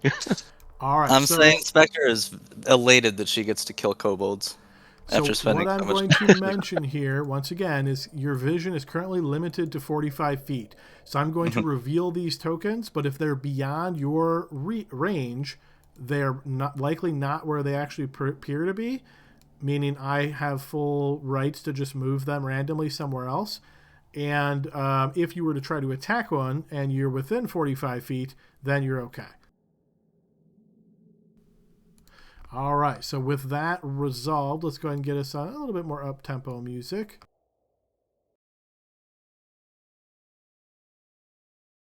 And where's the giants in case of cover and if we were to hide or something? Right here-ish in the center of the room.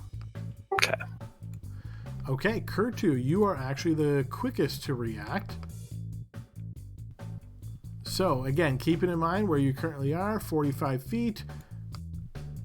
So, as the shapes you're looking around, you can see Rasmus, you can make out Gale, you can make out Spectre. You don't see any of these shapes. You heard, obviously, Spectre call one out. You heard Rasmus call one out, but you don't see anything.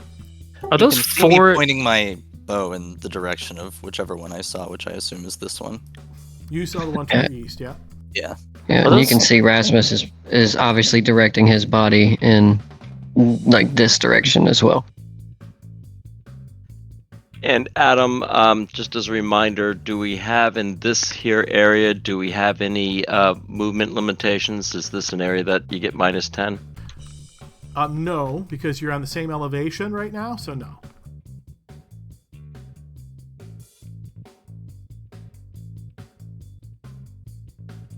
Okay, I'm going to go there. I'm going to just say, Oh, it's fellow kobolds. I'm a dragon. Well, how are you guys doing? Are you serving your white dragon lord? and I'm going to ready an action that if I can see a kobold attack any of my colleagues, I'm going to go ahead and shoot it with a firebolt. Ooh, colleagues gave him all a promotion. Well, I mean, they're here. I've got to be nice to them, right? All right, fair enough. So you essentially pre-cast a firebolt and ready it.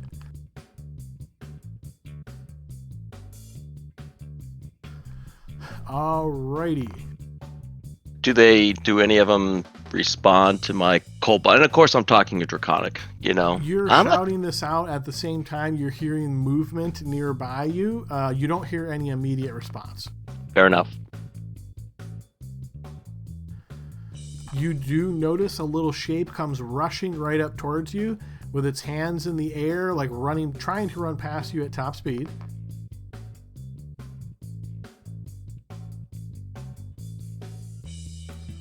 Another one rushes down. Don't let him leave. They're trying to leave. Yes, now warn the dragon. Let's not let them do that.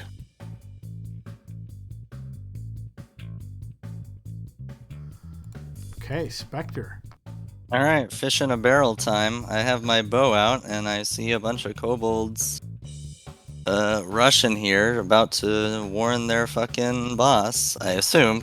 Do I know that kobolds usually servile towards... Of course I do, because Kurtu never stops talking about them. Never stop talking about. Either dragons or fish guts. I mean, It's pick even how he one. greeted him. He said, "Hey, are you guys serving your friendly dragon?" So I'm gonna start shooting. Anyway, I'm gonna start blasting. So the one that's trying to make a break for it here is the first victim. And that's the one that's just next to you or close by you? Yeah, none of Okay. them are within. No. I'm reading the map correctly. None of them are within Correct. buck me range. Okay.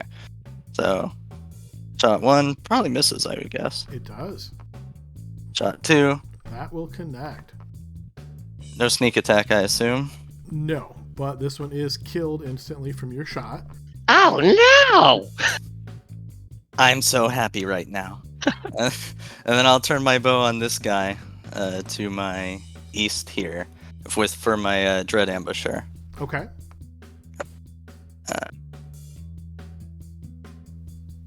That will also hit, and he is And slain. I'm as sure well. any amount of damage is enough too. And Not then always, but 7 will do it. yeah, 7, but 1d8 plus with the extra 1d8 from dread ambusher is what I mean. Yes. Given the 7, I think I kill it always. So, those are all 3 of my attacks. I'm actually going to. Maybe I don't want to lose sight of all of my companions. I will start moving back this way as well, just to because it looks like they're all running this direction, like past us. The ones that you can see, yes.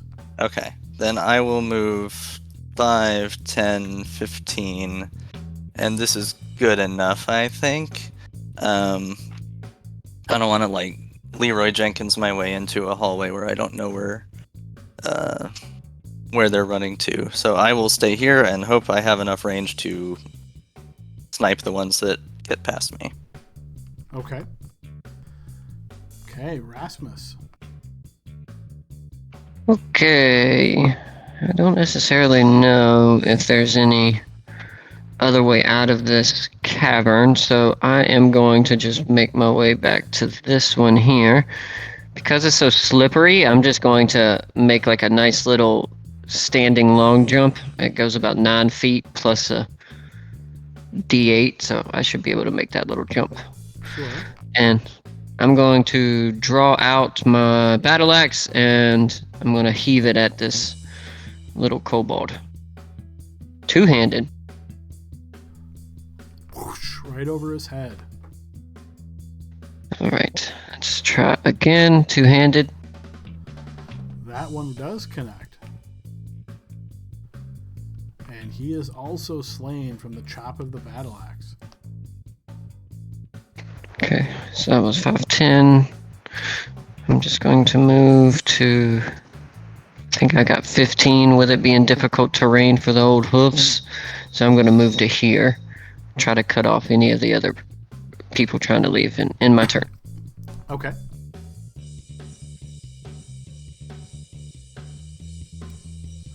Okay, Gale, your turn. Alright, I draw my Dragon Slayer sword. Oh no, not the puny kobolds. You have no 5, idea 10, how cathartic this is. 15, 20. I'm going to move there. I'm going to swing out at that kobold next to me. Okay. Yes, your blade does indeed slash into him and kill him.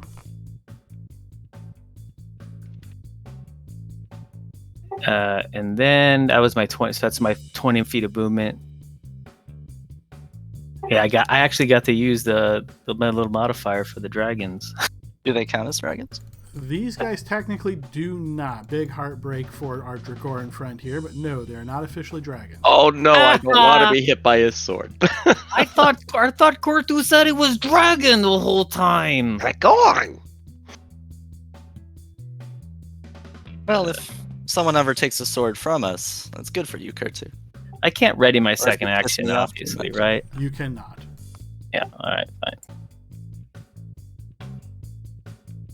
Or second attack, I should. Okay, top of the round, Kurtu, you're ready to action to not go off.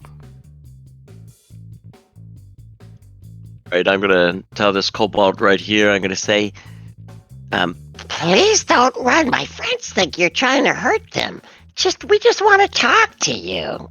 and I'm going to ready an action to shoot a firebolt if a creature attacks my friends. Okay.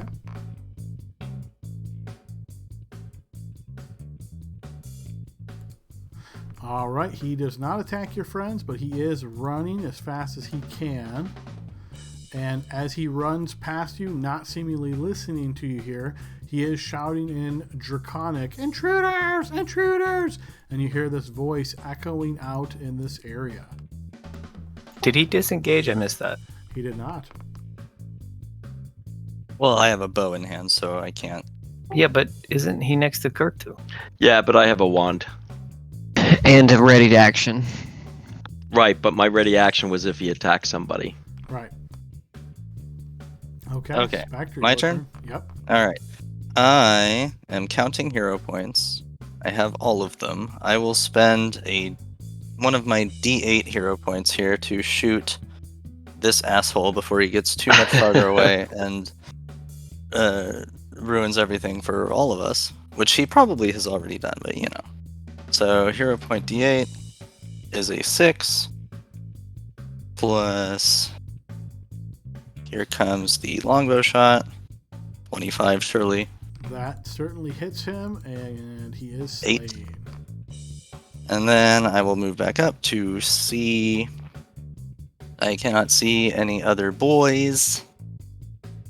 5, 10, 15, 20, 25, 30, 35. Where's the giant? In the center of the room, right to your north, about here-ish. Okay, so even if I don't know for sure this guy is where he is, but even if I move up, I wouldn't be able to see past the giant, right? Correct. Okay. I have 5 more feet of movement. I will try. Do I get an angle? Do I see anything? You don't see anything. All right. I cannot take my last shot, so that's all I got. Okay, Rasmus. Okay. I'm going to look over at Kurtu as I'm moving forward and say, we can't let him escape, Kurtu. We can't risk them just telling the dragon we're here. And I am going to ready an attack. If one of the kobolds come within range of my battle axe, I'm going to swing it. Other than our friendly kobold, of course. Oh, even the friendly one. Okay, Gale, your turn. Well, those puny little fake dragons do not impress me. 5, 10, 15. I will go 20 to there and see if I may help the party by watching their 6, as Leroy would say. So I will take a dodge action here. And I forgot where the buttons are.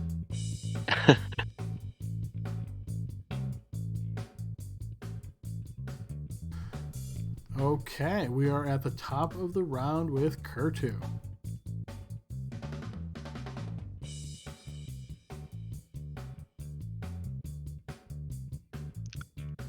All right, can I see this guy? You cannot.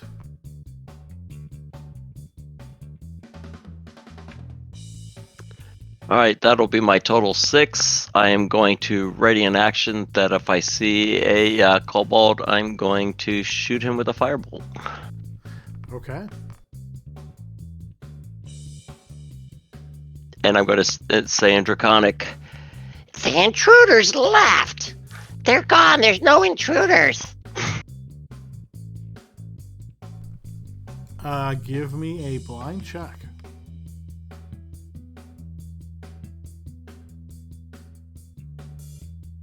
False alarm, sorry. Okay, Spectre, your turn. All right. I'm gonna go kobold hunting, I guess. Haven't spotted anything trying to sneak past me or anything with my passive perception. You have not. Okay, then I will start moving, I guess, into the room. 5, 10, 15. Guess I can't quite see that far, so 20. Do I have enough vision now to through the fog to see this wall? You do not. 20, 25? As you get to there and spot the wall, you do indeed notice a kobold hunkered against the wall. Oh, buddy. Is he like dropped prone or?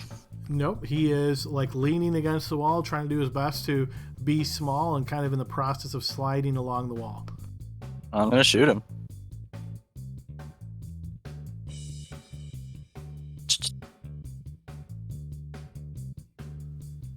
That 16? will connect. And 12. yes, he is slain as well. Let's keep the last one. Is there any more? Or do we already kill them all? We don't know that. I don't think we ever saw how many there were. Well, yeah, you haven't seen the full stretches of the room, so no. Yeah. Can I see the full stretch of... Oh, that is not the right tool. I almost fucked that up. Can I see the full stretch of this one, though? Of that corner, yes. Yeah, okay. So I have 15 more feet. And again, I'll just point out that this is indeed based on your... so throw me a blind check, because being that you guys roll all the dice, your perception is weighted against their essentially passive stealth. Uh-huh. So, blind check. Okay, so you look in that corner and you don't spot any other of these kobolds. Okay, I have 15 more feet of movement, so I will go 5, 10, 15. Anything? No, you do see the back wall to your northwest now, but you do not spot any kobolds in the area based on your check. This one. Okay. That's all I got. Okay, Rasmus. Okay, just going to continue to move forward. I can't go too far because of the ice, so I'm just going to move here and... Throw me a blind check. Oh, okay.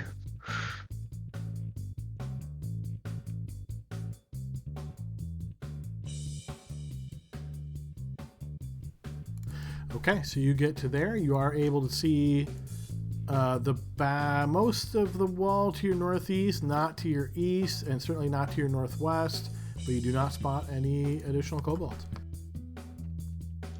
So I'll just, keep my axe up and be ready for an attack, and I'll just say, look, we if there are any more, we should knock them out.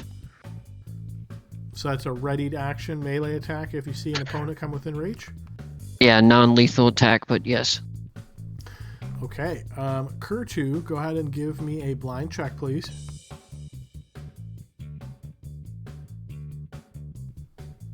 All right, you will notice a kobold making his way very quietly, as best as he can, down this side of the wall, but you certainly spot him. Your ready to action was to attack if you saw one, so feel free. You miss.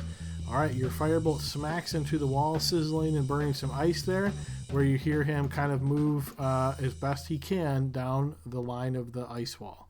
And I miss. I'm going to act like I did on purpose. I said don't try to run. We just want to talk. Could I see him, Adam, as the firebolt shot out at him? Could I see where he went at that point? Firebolt sail wide, but you did not spot the creature. Gale, your turn, and go ahead and give me a blind check. You also spot the kobold to your northwest as he's running. You see him kind of break through this vapor, and you can see the outline of his form. I want to get this kobold out of the hallway down here.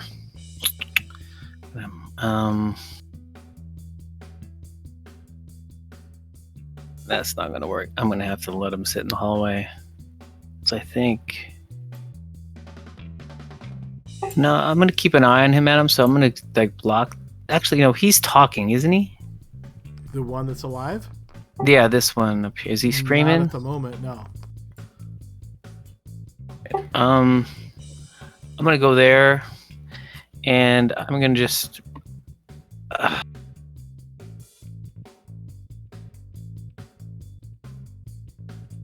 continue moving. 5, 10, 15, 20, 15 to there. No, I'll go 20. I looked. So 20 to there. And I'll ready my action to attack that dude if he ever manages to get this way. Okay, If he gets in my range. Attack that dude. Yes. Okay. And we'll get rid of that one as he is slain. So move to the top of the round. Kurtu. Can I still see this guy? You can, yes. I'm going to go there, and I'm going to shoot him with the firebolt. This time it certainly connects. And yes, you see he is burnt to a crisp. Oh, I feel so bad. That could have been a cousin of a cousin of a cousin. All right, I'll end my turn.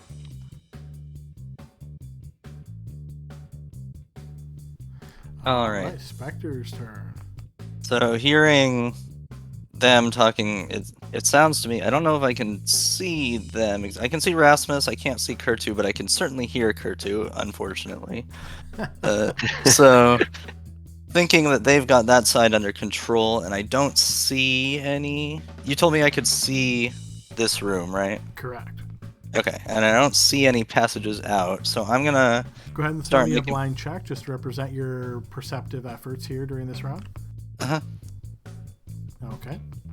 So, not seeing any way out this side, and assuming my guys on the left have the left covered, I'm gonna start coming back to the entrance.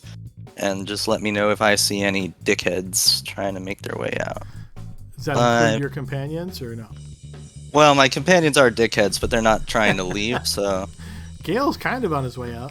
10, 15, 20, 25... Oh, I'm sorry. I had a ready to action in case I saw Spectre. Sorry. Oh, nice.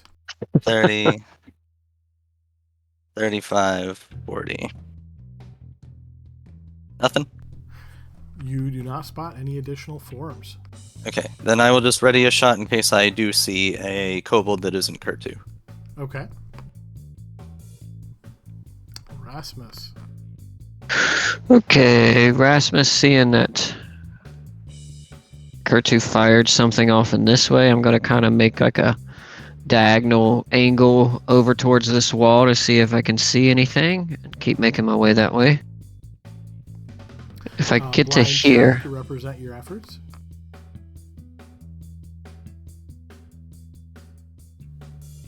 Okay. Okay, I think I'm going to just use my dash action, because at this point I realize they're not a huge threat. At least that's how Rasmus feels, and he's going to move forward again, keep moving slowly as he continues seeing where this bin takes him. Yeah, you get into this area, you do notice this kind of like turn in the wall. It's, again, still very thick with vapor, but you're looking through and you do not spot any additional forms.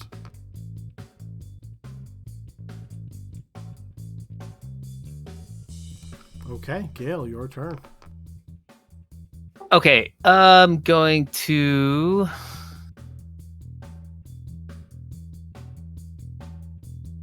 Oh man, I don't know if it's worth it. He could sneak by me if I sheath my weapon to grab this guy and drag him out of the hallway.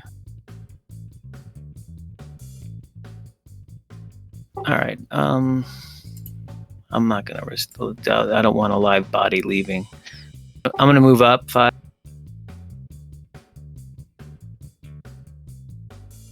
15, do I see anyone? Blind check to represent your passive perception. You do not. Ready action, that's my 20. I'm going to ready action for an enemy that comes within range to chop his head off. Okay, well, based on timing here, guys, let's go ahead and pause, take our 15-minute break, and we will come back on the other side. Cool. Alrighty, folks, we are back here in our second half of our session. We're still in the middle of things. We'll get right back where we left off.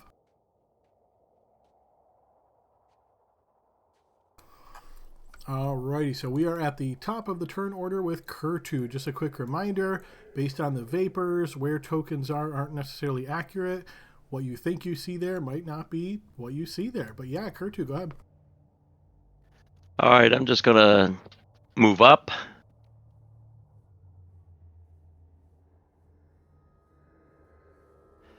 And I'm gonna say,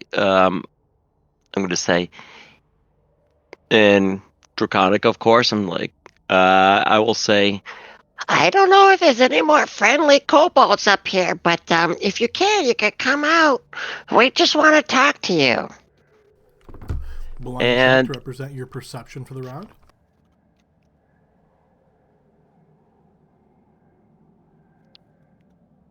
Adam, I will ready in action if I see anybody that attacks myself or a friend of mine. I will shoot with a firebolt. Okay, fair enough.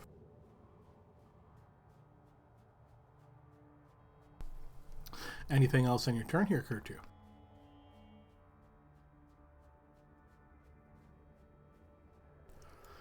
Okay, Spectre.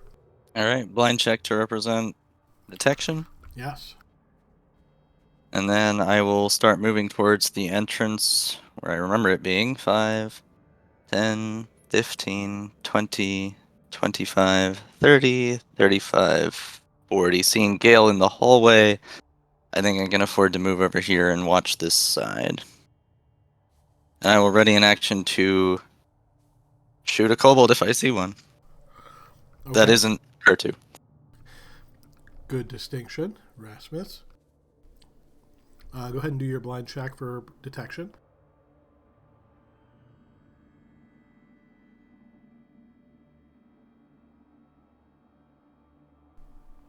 Okay.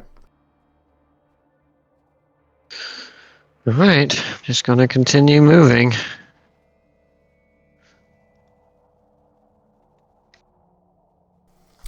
Okay, you can pretty clearly see this corner.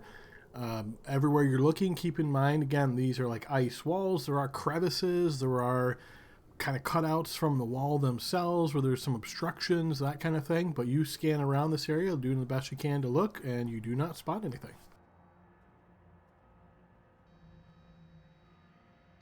I don't see any more. I'm just going to kind of being in a corner. I feel a little bit more defensive, I suppose. So maybe I'll take a dodge action and then just make my way back.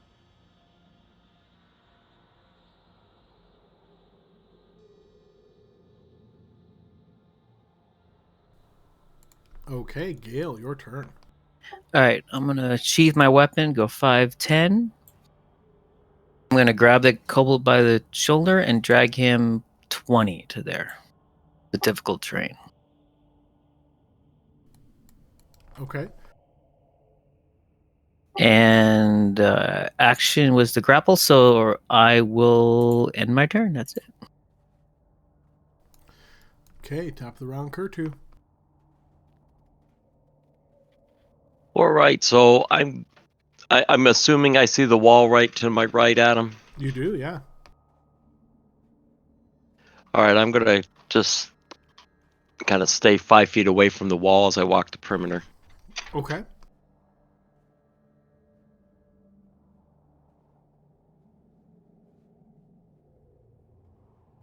All right, that'll be my full movement. I will ready in action. Same thing if I see something attack myself or a friend. Not sure if I even see anybody, but and that'll end my turn. Okay, go ahead and throw me a blind check to represent your detection efforts. Is there any friendly kobolds around here? Okay, before Spectre's turn, Gale, you hear the sound of loud footsteps getting closer to you, quite close, in fact. Spectre, your turn. Do I hear it? You do not. Okay. Then I don't know that's happening, so I will start making my way back around here to make sure we didn't miss any kobolds. So I will go 5, 10, 15, 20, 25, 30, 35, 40. I'll give you a blind check. You do not see anything in the areas that you moved or where you're currently at. Okay, ready in action to shoot a hostile kobold. Okay. Rasmus.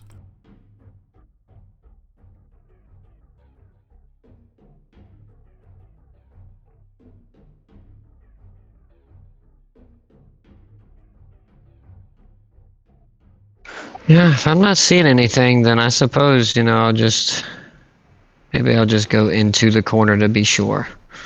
Okay. Blind Good. Jack representing your detection efforts. You do not spot anything. Okay. Let's see, that was 5, 10, 15, 20, 25. I will take another dodge action as I'm like creeping around the wall, making sure nothing else is in here. Okay. And Gale's turn.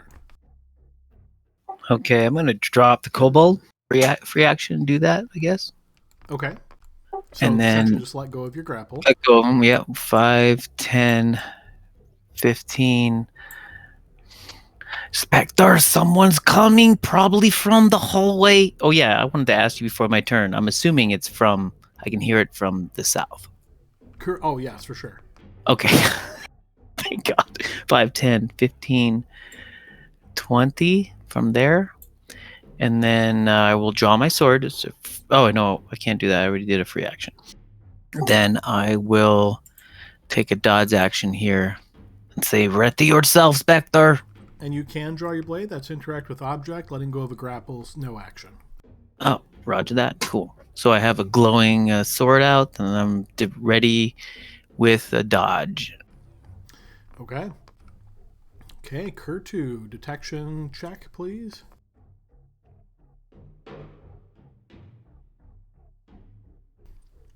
Okay, yeah, you scan around this area at the start of your turn here, not seeing anything other than what you've already spotted. All right, same thing, just walking the perimeter. Okay.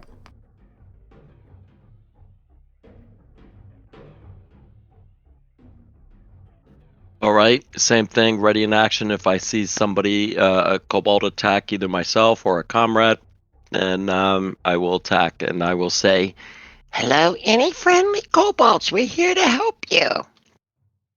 He's still doing that. They're all dead. Okay, before Spectre's turn. Gale, you will notice a large creature suddenly enter from the south. As it spots you, it rushes up to get next to you. Good, that's what he's supposed to do. You will hear the sound. It does not attack you. Otherwise, that'd have been a crit, and that'd have been interesting. I was dodging. Huh? It still would have hit you, but not crit. Okay. But you'll hear the sound of movement as another one of these large creatures enters this area, and you see Spectre. It turns and looks towards you with a growl as it is your turn, Spectre. All right. Well, seeing that, I will start. Where's the giant again? I'm sorry. Like right here-ish. Center of the room, so approximately right here. Okay. So I will go. Oops. Might be able to see it from there. 5, 10, 15, 20.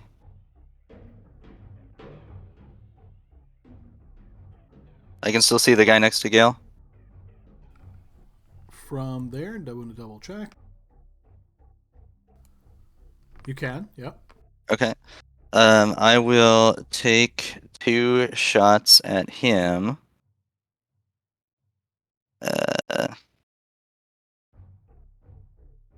Longbow 1. Certainly. That'll hit, yeah. Alright, sneak attack because Gale is next to him. And then second shot.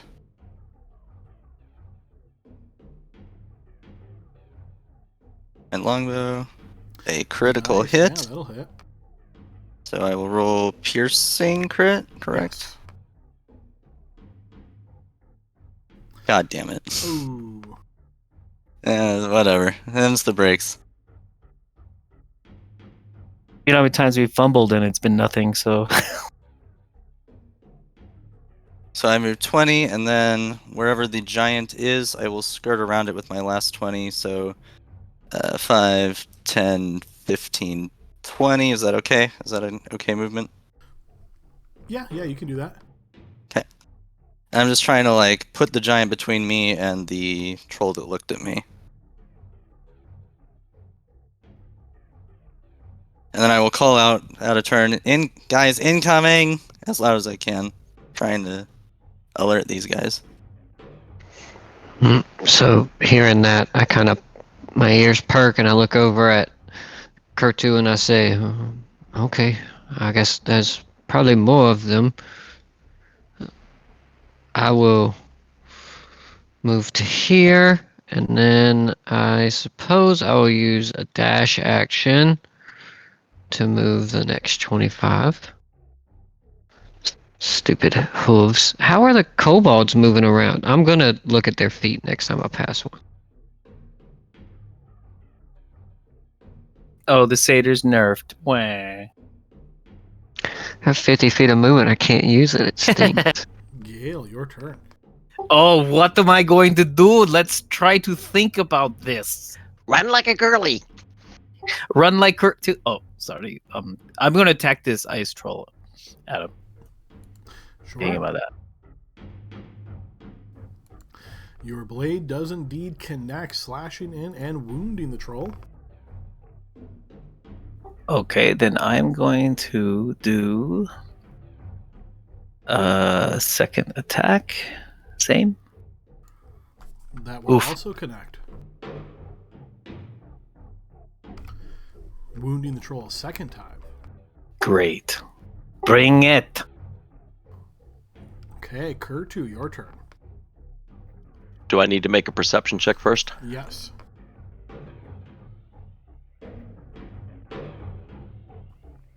Okay, you're passively scanning around this area, but do not spot anything.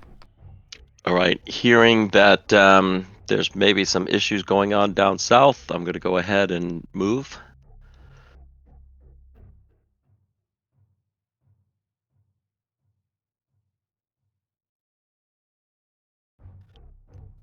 I'm assuming I don't see anything. Correct. Take the dash action. You see Rasmus.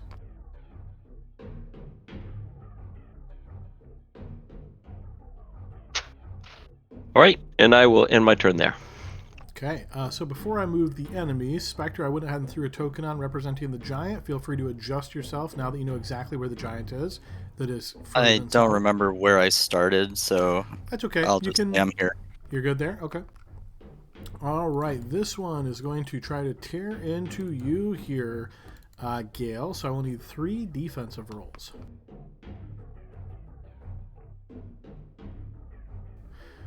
You are hit 3 times. Bite, claw, claw for a total of 29 points of damage. You also notice his wounds healing up. You'll notice the second one steps up, getting next to you, and it does the same. 3 more defensive rolls. Oh, not going to Poor Gale. endure that again. You burn your reaction to add that to your... Is that an armor class? Which one is that? That's my hero point for the roll. For which roll? Defensive roll? Can we do that? I'm trying to remind myself. It's been 3 weeks. Right, I know, me too. It was so natural. I'm like, I'm on a hero point. From my memory, I remember that we could do a reaction burn for a boost on our saving throws, but I don't know about our AC. I think we've done that before. Yeah, it was built- so Only for one automatic. attack. So we built it in for saving throws. I'm okay with if you want to do it. This would only apply to 1 attack, though. Really? I thought we did this before. I'm positive we did it, but Adam's right. It was only for 1 out of... If there was a multi-attack, it only applied to Yes, one that's attack. true. Well, let's bring it. Ugh. Okay. So 31 defense. He definitely misses you there. This man is complaining. Nice. 21, 26, 29. You managed to evade all 3 of the attacks this time as we get to Spectre's turn. All right. Spectre, where are you? Playing my character the way she's supposed to be. 5, 10, 15. Oh, I know that. I can't see if I can see him or not with my health bar. If I need to, I'll move. Spectre's like the Air Force. Calling in a drone strike. Call it a drone strike, please. Can I see him, Adam? I think it says 45 to this. You Top can, right yes. Okay. Can I do a sneak attack if I can't see Gale? I mean, I don't know- technically you don't know that, but yes, it still Yeah. qualifies. Okay, then I will shoot the one that I can see twice.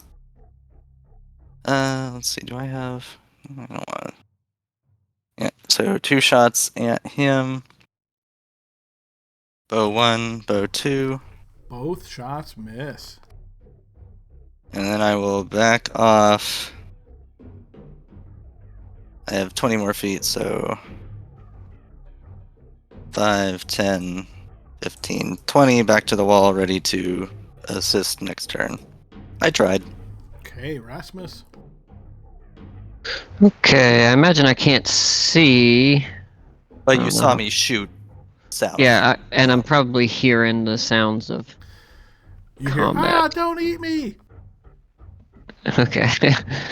So I'm 25 feet to there. Wait, no, he doesn't. My bad. You Oh. hear the sound of rippling muscles flexing underneath the armor as he's soloing 2 ice trolls. Bone Chewer, or whatever her name is, would be so proud of you. Bone chewer. I forget her name. It had bone in it. Yeah, let's Bone go with that. Carver. Bone Carver. I was close. It was a Chewer C. just made it a whole different intonation. there. Actually, yeah, it's entirely different. Went from intimidating to kind of weird.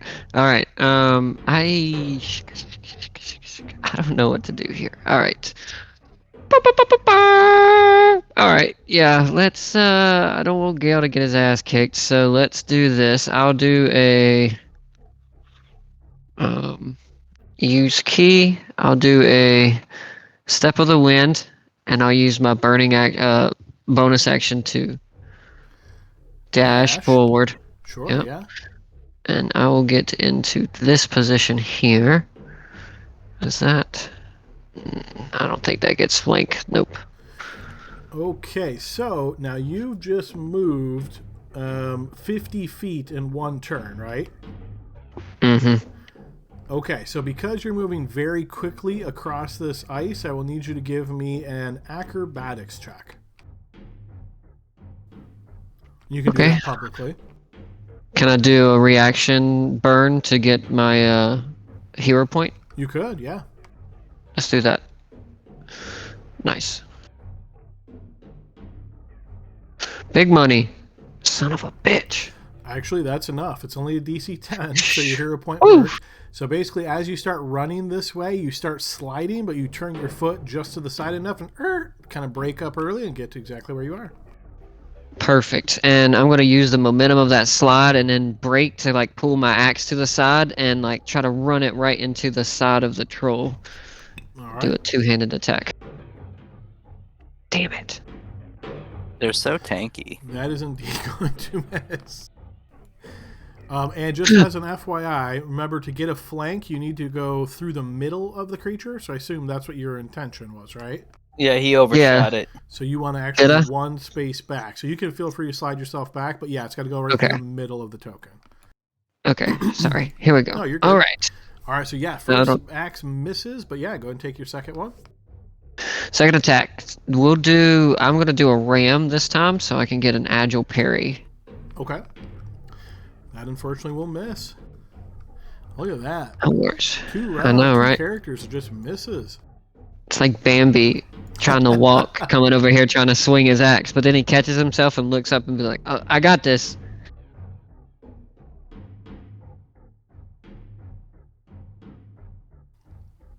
Okay, Gale, your turn. Okay, well, this guy is wounded, but that guy is flanked. Okay, I will attack the wounded troll, And I am going to attempt to trip him. So here we go. Your blade does connect. So let me find the trip. You successfully managed to trip him. Excellent.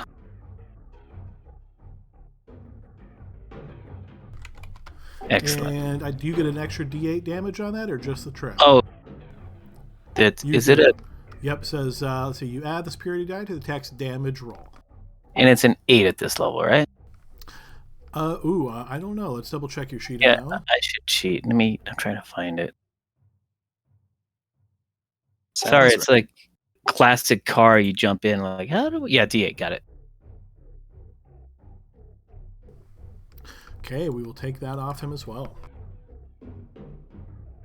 All right, second attack on the trip, so with advantage. That will hit again.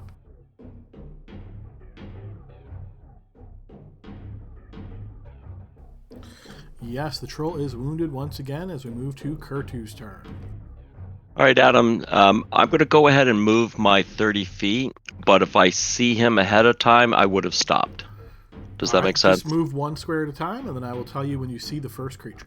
You see the first creature.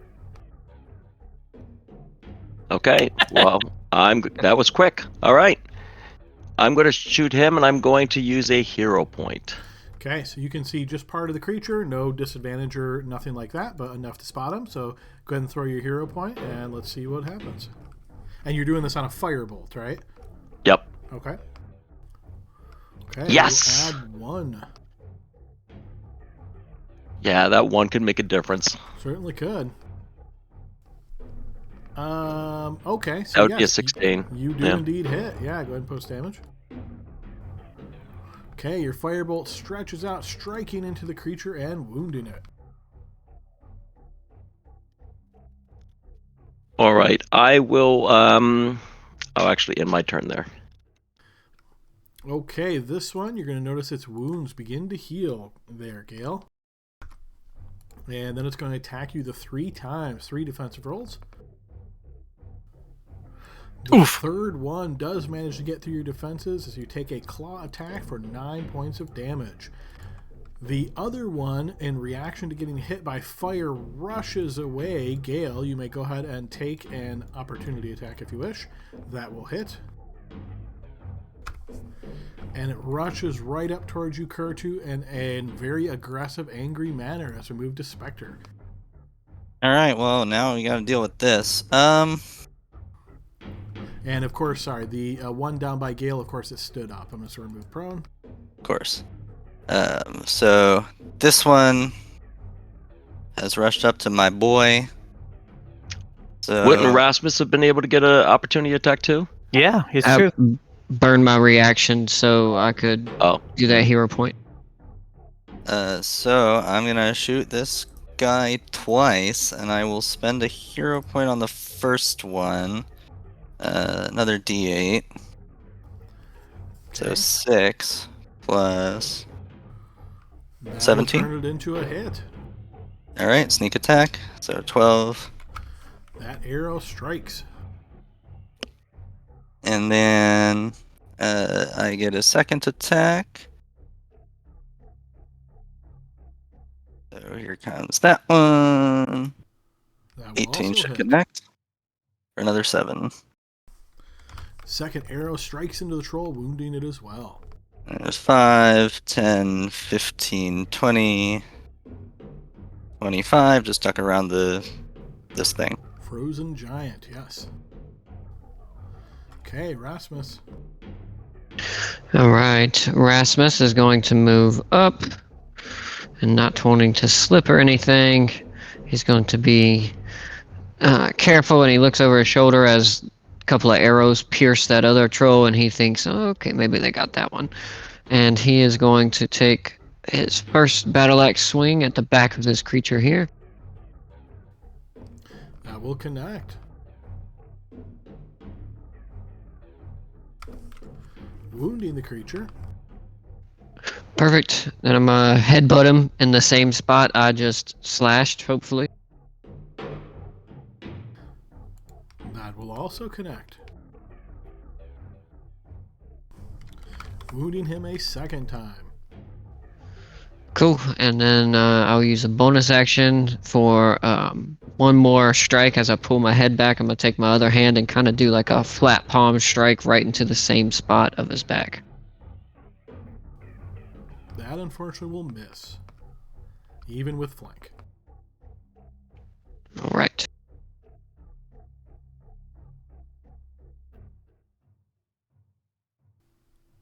Okay, Gale, your turn. Oh, this has been a fun session. This is going to be good. With flank, that will connect. Okay, this creature drops to the ground, but you can see its body still moving, twitching on the ground. I forget. How do we have to kill this thing? Rasmus? With I think fire. it's fire. It's a From the save private vapor kobold. shades, you hear fire! Well, I have none of that. Grrr. That's why we need to protect the kobold. Well, okay, well, that's fine. They will follow us, Rasmus. He will follow us. Well, 5, 10, 15, 20.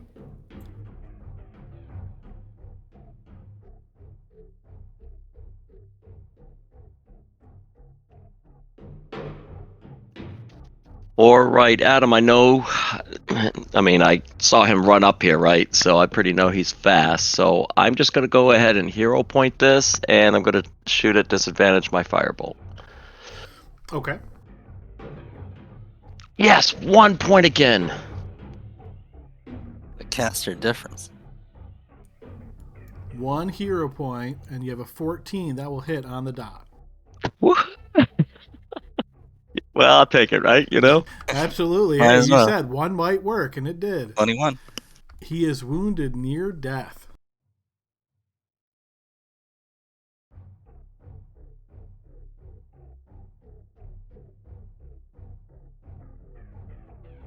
Shoot. I'm gonna go ahead and do it. I'm gonna go ahead and quicken my spell here.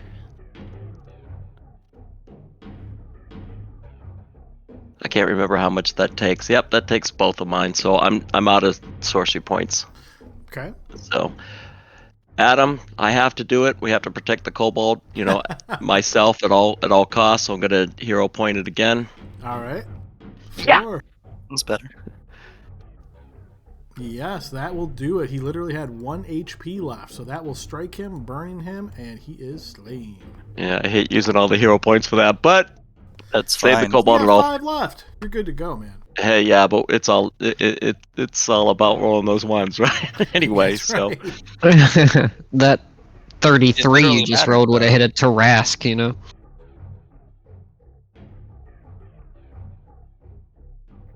all right, and that'll end my turn. Okay, this guy will regenerate, and then he will step up from prone. And having Rasmus next to him, he will launch his 3 attacks against Rasmus. 3 defensive rolls, please, Rasmus. All right, I have my agile parry, so I'll get +2 to all of these checks. Okay. It's 3, right? Yes, 3 attacks. Okay, you dodge the first one, but the second 2 manage to connect. 2 claw attacks. It'll be 23 points of slashing damage. That one is slain, so we'll remove him and go to Spectre. Alright. Have to get a little closer. 5, 10, 15. Should be easy. Should be more than enough. I will take the shots. I'm gonna hit the first one and it's gonna go down, so I'm not gonna spend any hero points. Love the confidence. This is what we call a called shot. As soon as I find my longbow. That will hit on the dot. Hell yeah. So 5 plus 3 sneak because Rasmus is next to him. That will wound him. And second shot.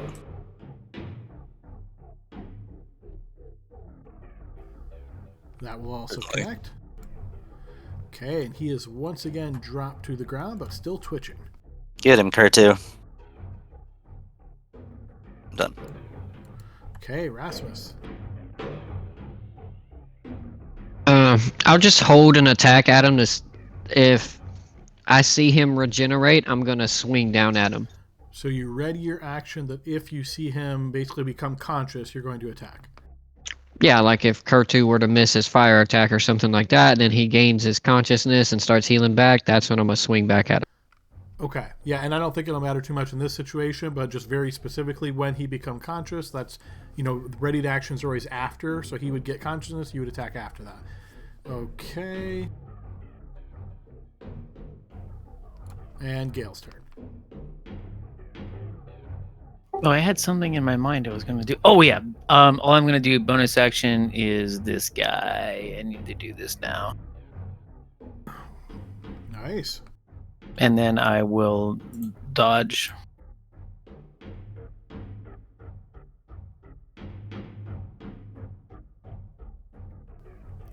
Okay, top of the round, Kurtu. There's another one. Kill the thing that's on the ground next to Rasmus. No, with your wand from afar. Right, but he's prone, so I'd be at disadvantage if I don't get up close to him. Uh-oh, big brain kobold coming to the rescue. Whoa, this guy. Yeah. So Adam, I'm right next to him, and let's see what happens here. He is slain. Okay, guys, you've managed to defeat these two trolls, and you don't see any obvious other threats. So I'm going to go ahead and end combat here. Did we kill all the little dragons? I hope Probably. not. Probably No, did not. we? If- Make sure none of them escape. I'm gonna grab this body at him and kind of get it out of the fatal funnel and put it over here somewhere. Okay. We can just. Thank you. I think we should walk the perimeter. We already checked up north and it was good, but maybe we should. I don't know if you guys checked the perimeter around. I will guard the entrance for threats. And I'm gonna Adam just be looking around for something around that I can swing my sword at. You're Like looking a- for threats? Yeah, again, all the vapor just kind of here. You're looking through. Even, again, you can obviously spot your companions, but still sort of like shadowy forms kind of thing. So it's a bit disconcerting, but you don't notice any other obvious threats. I'm gonna do two things. The first is I want to go over to these downed kobolds. What are they wearing on their feet that allow them to move normally? Shoes with crampons. Nice. Now, Normal size. They're smart, aren't they? hang on. Mhm. I'm gonna go up to all these kobolds and I'm gonna take my little hoof and I'm gonna pull up their feet and I'm gonna see if I can find one that like kind of has the same size as my hoof. You do not find any, as they are small creatures and you are medium, so they're all smaller. However, you feel like you might have a chance to try to take some of these and fashion a makeshift shoe with the crampons on it, but it would essentially result in a skill check here. Yeah, sure. We'll try. Yeah, How long why would it not? take him to do that? See, I know this is specifically called out, so I'm just double checking the rules here. Yeah, so this is going to be an intelligence check. So, yeah, so intelligence check, Rasmus, you can do a blind check, please. I think I'm a hero point this, Adam, because I don't like not having. Okay, Yeah. fair enough. You could go 50 and you're gonna go 20. That must suck. I'm gonna use one of my D12s. Son of a bitch. Yeah! Oh, it's Nice. perfect. Unfortunately, that's a blind check. Oh, dang Oh, it. that's right. Oh, man. Here we go. Okay, so you look across the crampons here, trying to figure out a way to fashion this, but it seems as though these shoes are too small for you, and you realize that all of these are too small. You don't think there's anything you could rig up here quickly. If you spent perhaps an hour or so, you think you might be able to.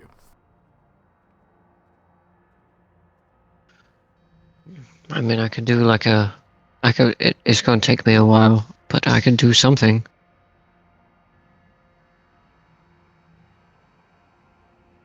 Can we afford to spend an hour here? It seemed to me like these trolls knew we were here because at least one kobold got away. He's gonna be alerting the whole dungeon. Actually, I to don't our know. I presence. thought you got him in the hallway. I We got don't know. I may have missed one. He's right. It's not important. I mean, I'm still capable, but we might have to change our strategy if I can't rush ahead. We might have to bring them to us. I could cast rope trick to buy us an hour.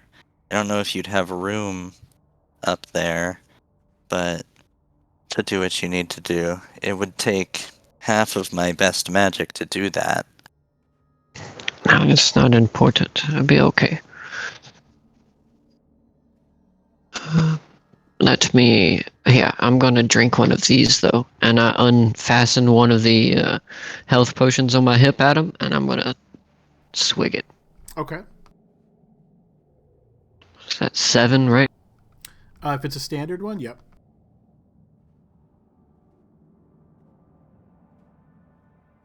Actually, I'm going to take a health potion too. That's a good idea. Yeah, I'll do that. 2d4 plus 4. 2d4 plus 3 if it's a standard one. Did you even take damage, Kurtu? I did from before, like 3 weeks ago.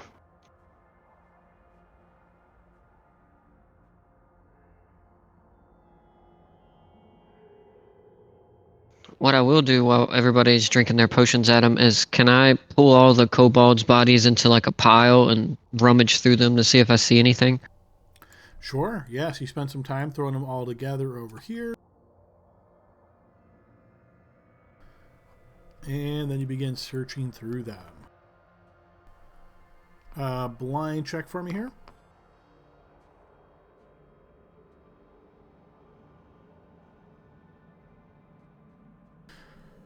Okay, so you don't notice any obvious signs of coinage on them. They don't really even have like pouches, but surprisingly, as you're looking through them, just kind of moving the bodies, you notice a slight glint coming from one of the kobolds' mouths.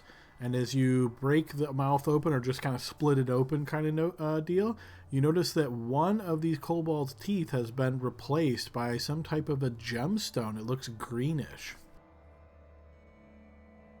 Yeah, I'm gonna yank it out. Okay, yeah, so you put your fingers in there, just kind of wiggle and yank as strongly as you can, and after maybe a minute or so of working it, you are able to extract it.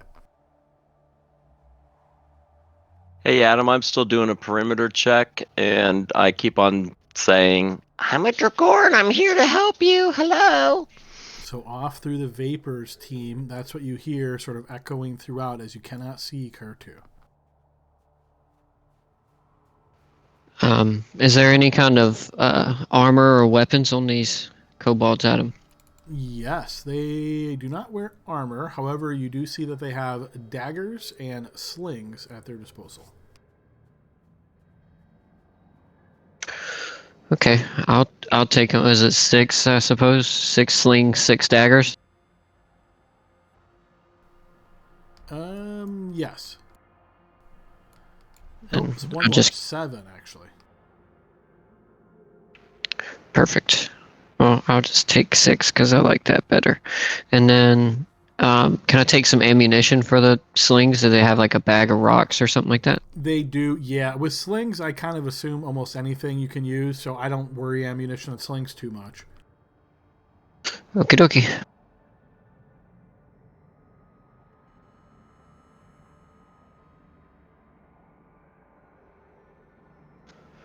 Hey guys, I've got like 10 daggers now. We can almost set our own booby trap if we wanted to. Congrats. Hey, someone's Where'd our coming. kobold go? Oh, it's you.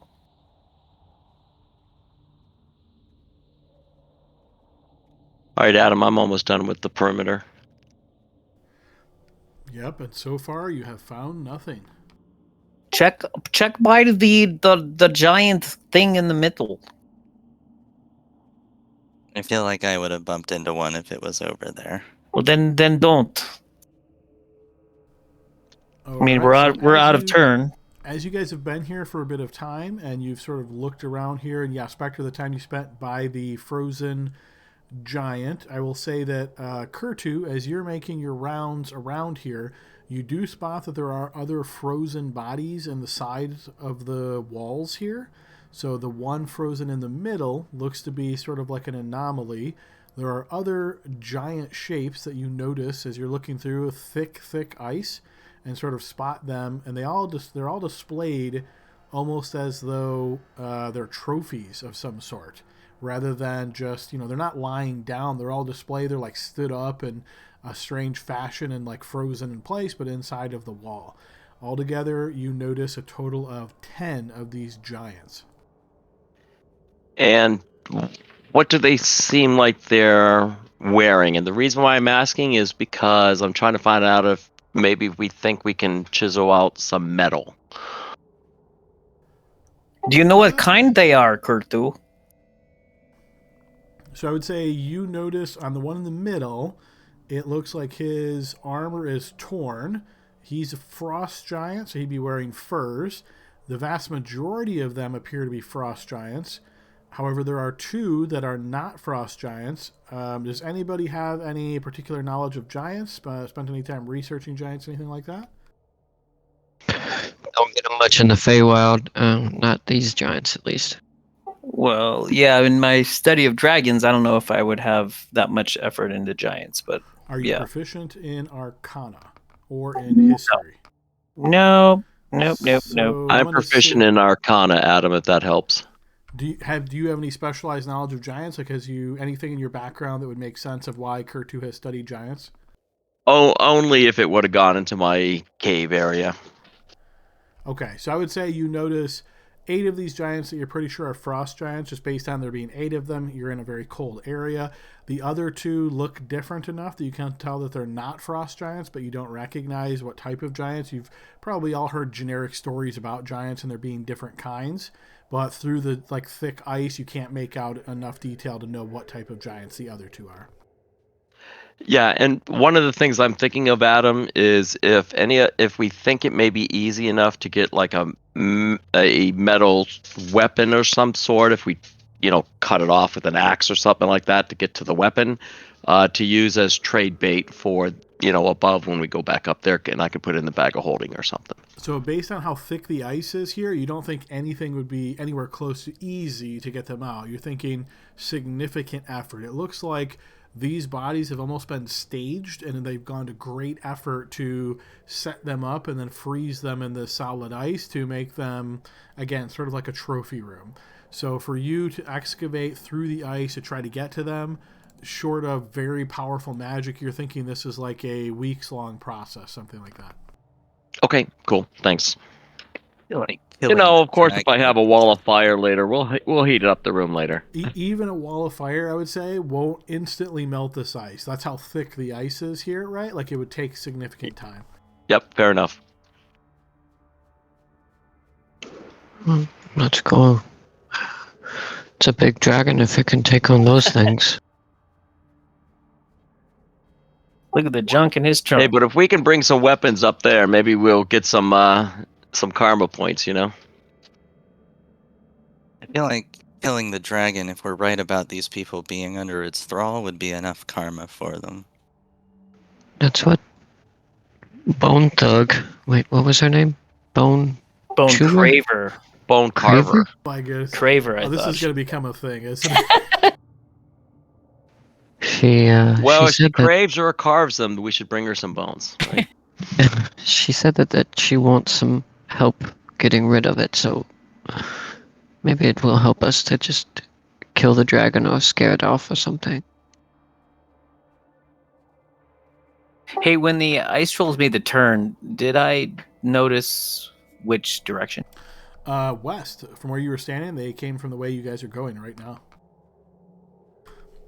Okay, Rasmus, as you exit from this area, this sort of deeper ice to this heavier ice, because we're not in combat, I'm not going to make you roll this, but this is something where, again, short of those crampons, you feel like you could easily slip back down. So you just take it very slowly, very carefully. Even if you did slip, you just try again. Eventually you're going to succeed, of course, and you make it up. Once you get to this side, you notice that the lamps that are built into the side of the wall here are certainly not as bright. And Spectre, you're relieved to notice that this area is dim light. I love it. Stick close to me. I have my sword out to help with your sight, Rasmus. Think.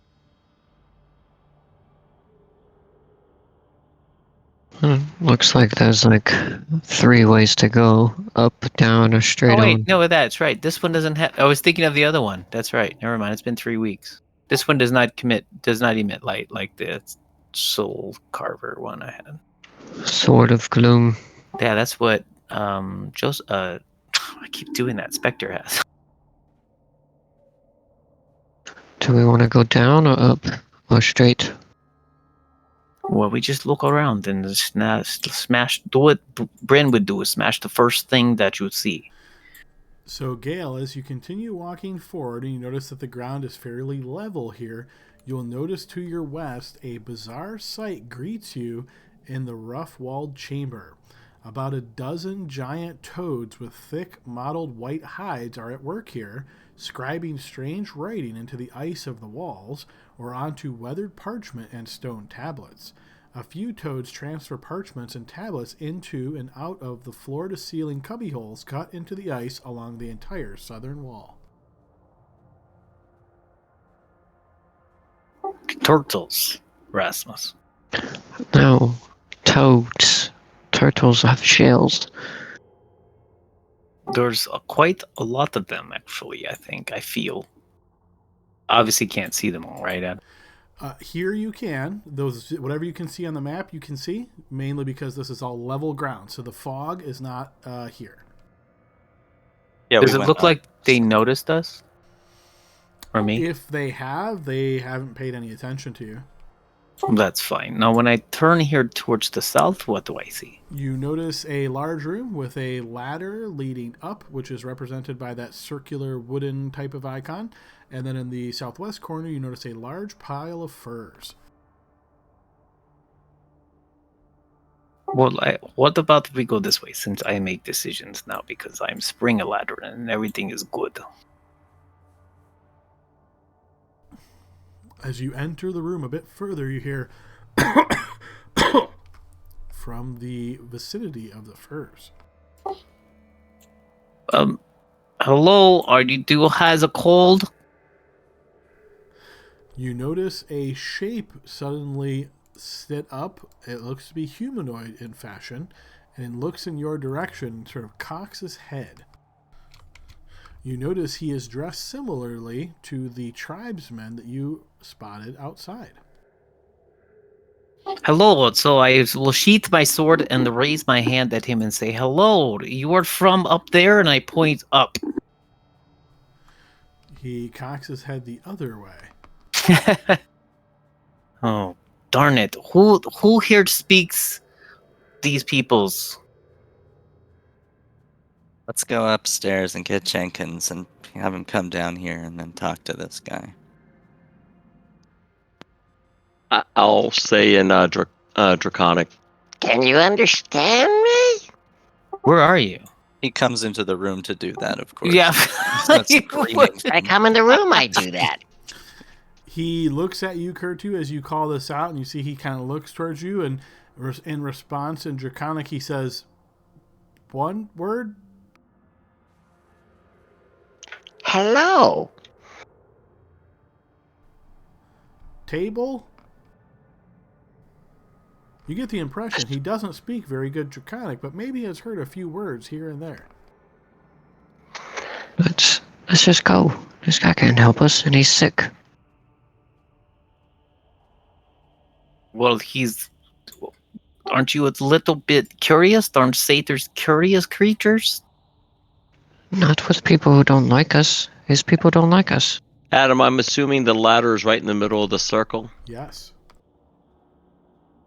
So is he just like talk to us about this like pile of furs? Does he look like he's been put down here for a reason? Like, is he a prisoner or something? Are there like He's not chains chained or up in bars? any way, no. From the distance that you are currently away from him, though, you can't make out a ton of fine details, I would say. But yeah, he's lying on these furs, covered up by one of the furs. All right, so as you approach him a bit closer, you can see he certainly looks a bit pale. You get the impression of somebody in the throes of an illness. Yeah, okay, I'm gonna back off because I just went through the throes of an illness and that wasn't fun. You didn't hear him coughing? Why do you think he's here? I don't. Why is my brain hurting? So, I know in your comfy towers, reading your books, Aladrin, you didn't experience it, but in my tribe, if there is sickness and you cannot heal it, you push it out. Oh my goodness! I say to you in Elvish. Well, then we should get away from him. We should just maybe go around him very far over here. I mean, it's just a guess, but I mean, Quarantine. He's social yeah, distancing. He'll be down here a week or two, and then he'll be fine. there's no one else down here, and there's a ladder going back up, and we know what's up. Oh, I bet I know what's up. I bet that's the inside of the other tent. What do you think? Oh, that's a good guess. Did we, when we were walking through the village, did it look like the shaman's hut was in a northeasterly direction from where the hut was? We would have had to pass it, Yes. I would think. Yes, Okay. but not exactly this distance. But remember, you came down like 100-foot spiral staircase straight down. Oh, So it's Sure, certainly yeah. possible when you climb this ladder, it would, veer off a bit. Checks out. Yeah, that's. I mean, we can go past him, or we can go back and go up. I put my hand on ladder. Or we go up. And then what? We were told it's gonna blow our cover. We were told to stay down here until we solved the problem. Otherwise, the townspeople are just gonna pile on us. Worst thing is we know that this is a way up, so if we have to retreat, then we know we can come here. I'm going to point to the ladder, and in Draconic, I'm going to say, camp, tents. You see, he looks towards you, and even in his sickened state, you can tell he doesn't particularly like you, Kurtu. But as you point up in that direction, he looks back to you, and in Draconic, he says, "Small slime."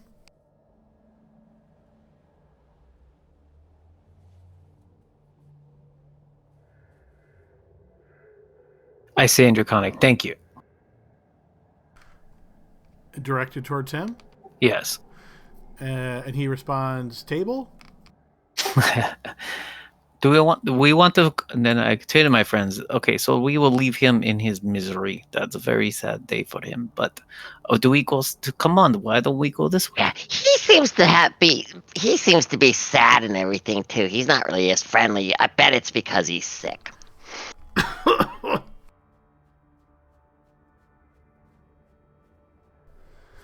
He watches you guys as you're making your way around him. Just gonna give him a good thumbs up. Yeah. All right, as you start to enter this room here, Gale, you notice quite a bit of different supplies seem to be stored in this room. So you're seeing a lot of those sort of baskets that are woven from some of the fibers and things that can be found in this area. Some containers made out of bone or sort of a tassel type of a deal tied up with containers and things. Looks like this is some type of storage area. Well, there can't be anything useful, or the sick person would have used it. Well, maybe not useful to a sick person,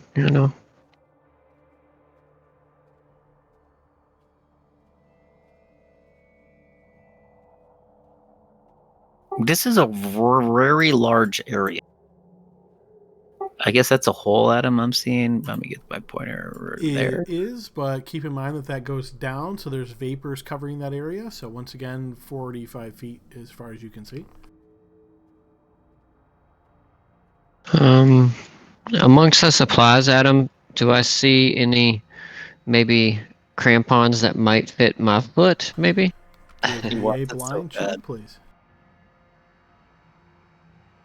Outside of that, maybe like ropes or spikes or anything that I might find useful in a slippery situation. You find Oshkosh Begosh shoes for you. You spend some time looking in this area through the supplies, seeing if there's anything of interest. You can see some strange furs. Looks to be likely from polar bears, you would guess. A lot of dried and frozen fish and other types of meat. You can see some shells, bones, soft stone, and other sundries.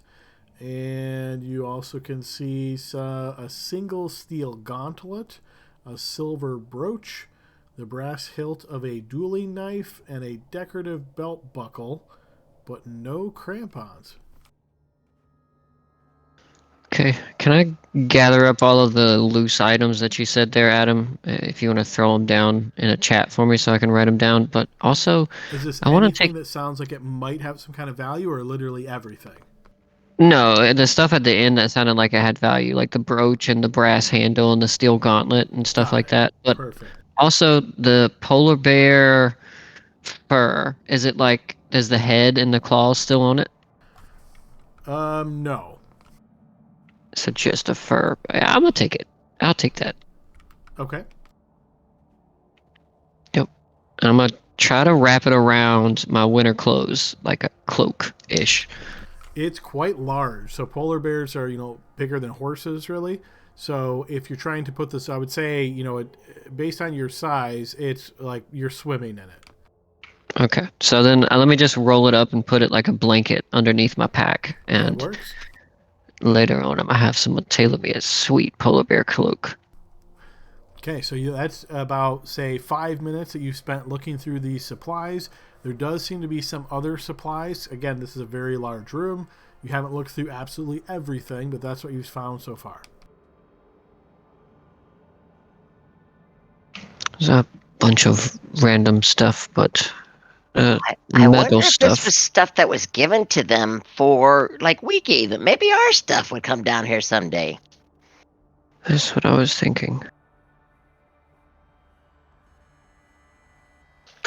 Either way, let's keep going. Let's. Oh, I just thought of something. Adam, I'm gonna run back. Is that guy still standing there, or did he climb up the stairs to tell everyone that we're illegally trespassing? Good thought. As you Oh get my back, god! you I see ju- he is still laying there looking quite sick. He just Oh, thank raises God. his head and looks at you and lowers his head back down. I forgot we're not supposed to be in here. Well, a bunch of them saw us go into the hut with the old woman. They didn't see us come out. They're gonna investigate eventually. I wouldn't go down there if it's going down towards the water. It might be slippery. I have That my is a grip hole. box. It's a hole. I'm gonna go by the wall.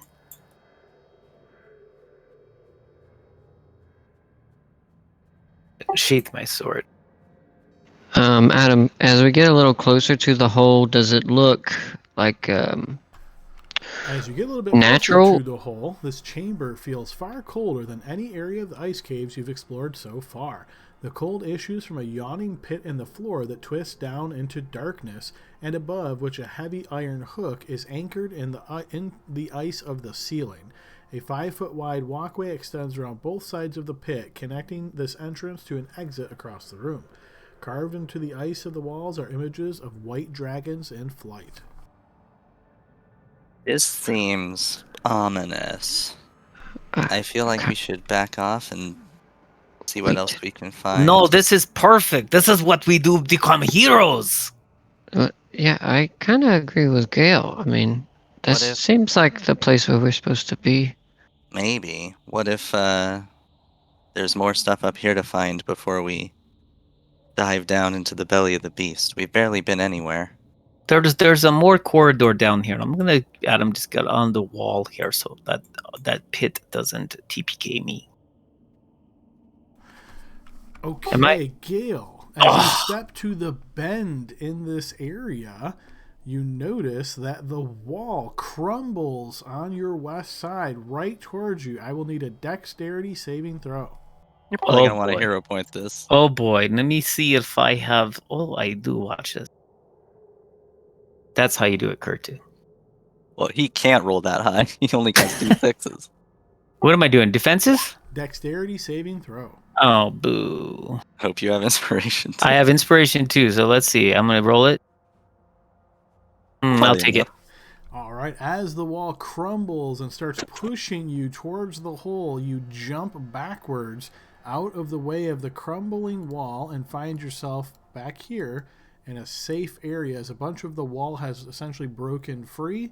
As you step here and push this way, you hear the sound of all this ice falling down the hole and crashing down below. And that, folks, is where we will pause and end our session. So, guys, hope everybody had a fun time. It was a good session. You guys definitely slaughtered those poor kobolds. And we will see 2 XP each. I don't care if it was 0 XP. I had a great time. Yeah. We shall see what next week holds for us. So, yeah, good session, guys. See everybody next week. Good to be back, guys. Yeah. Hey, Have a great good rolling week, dice everybody. with you guys again. Later, guys.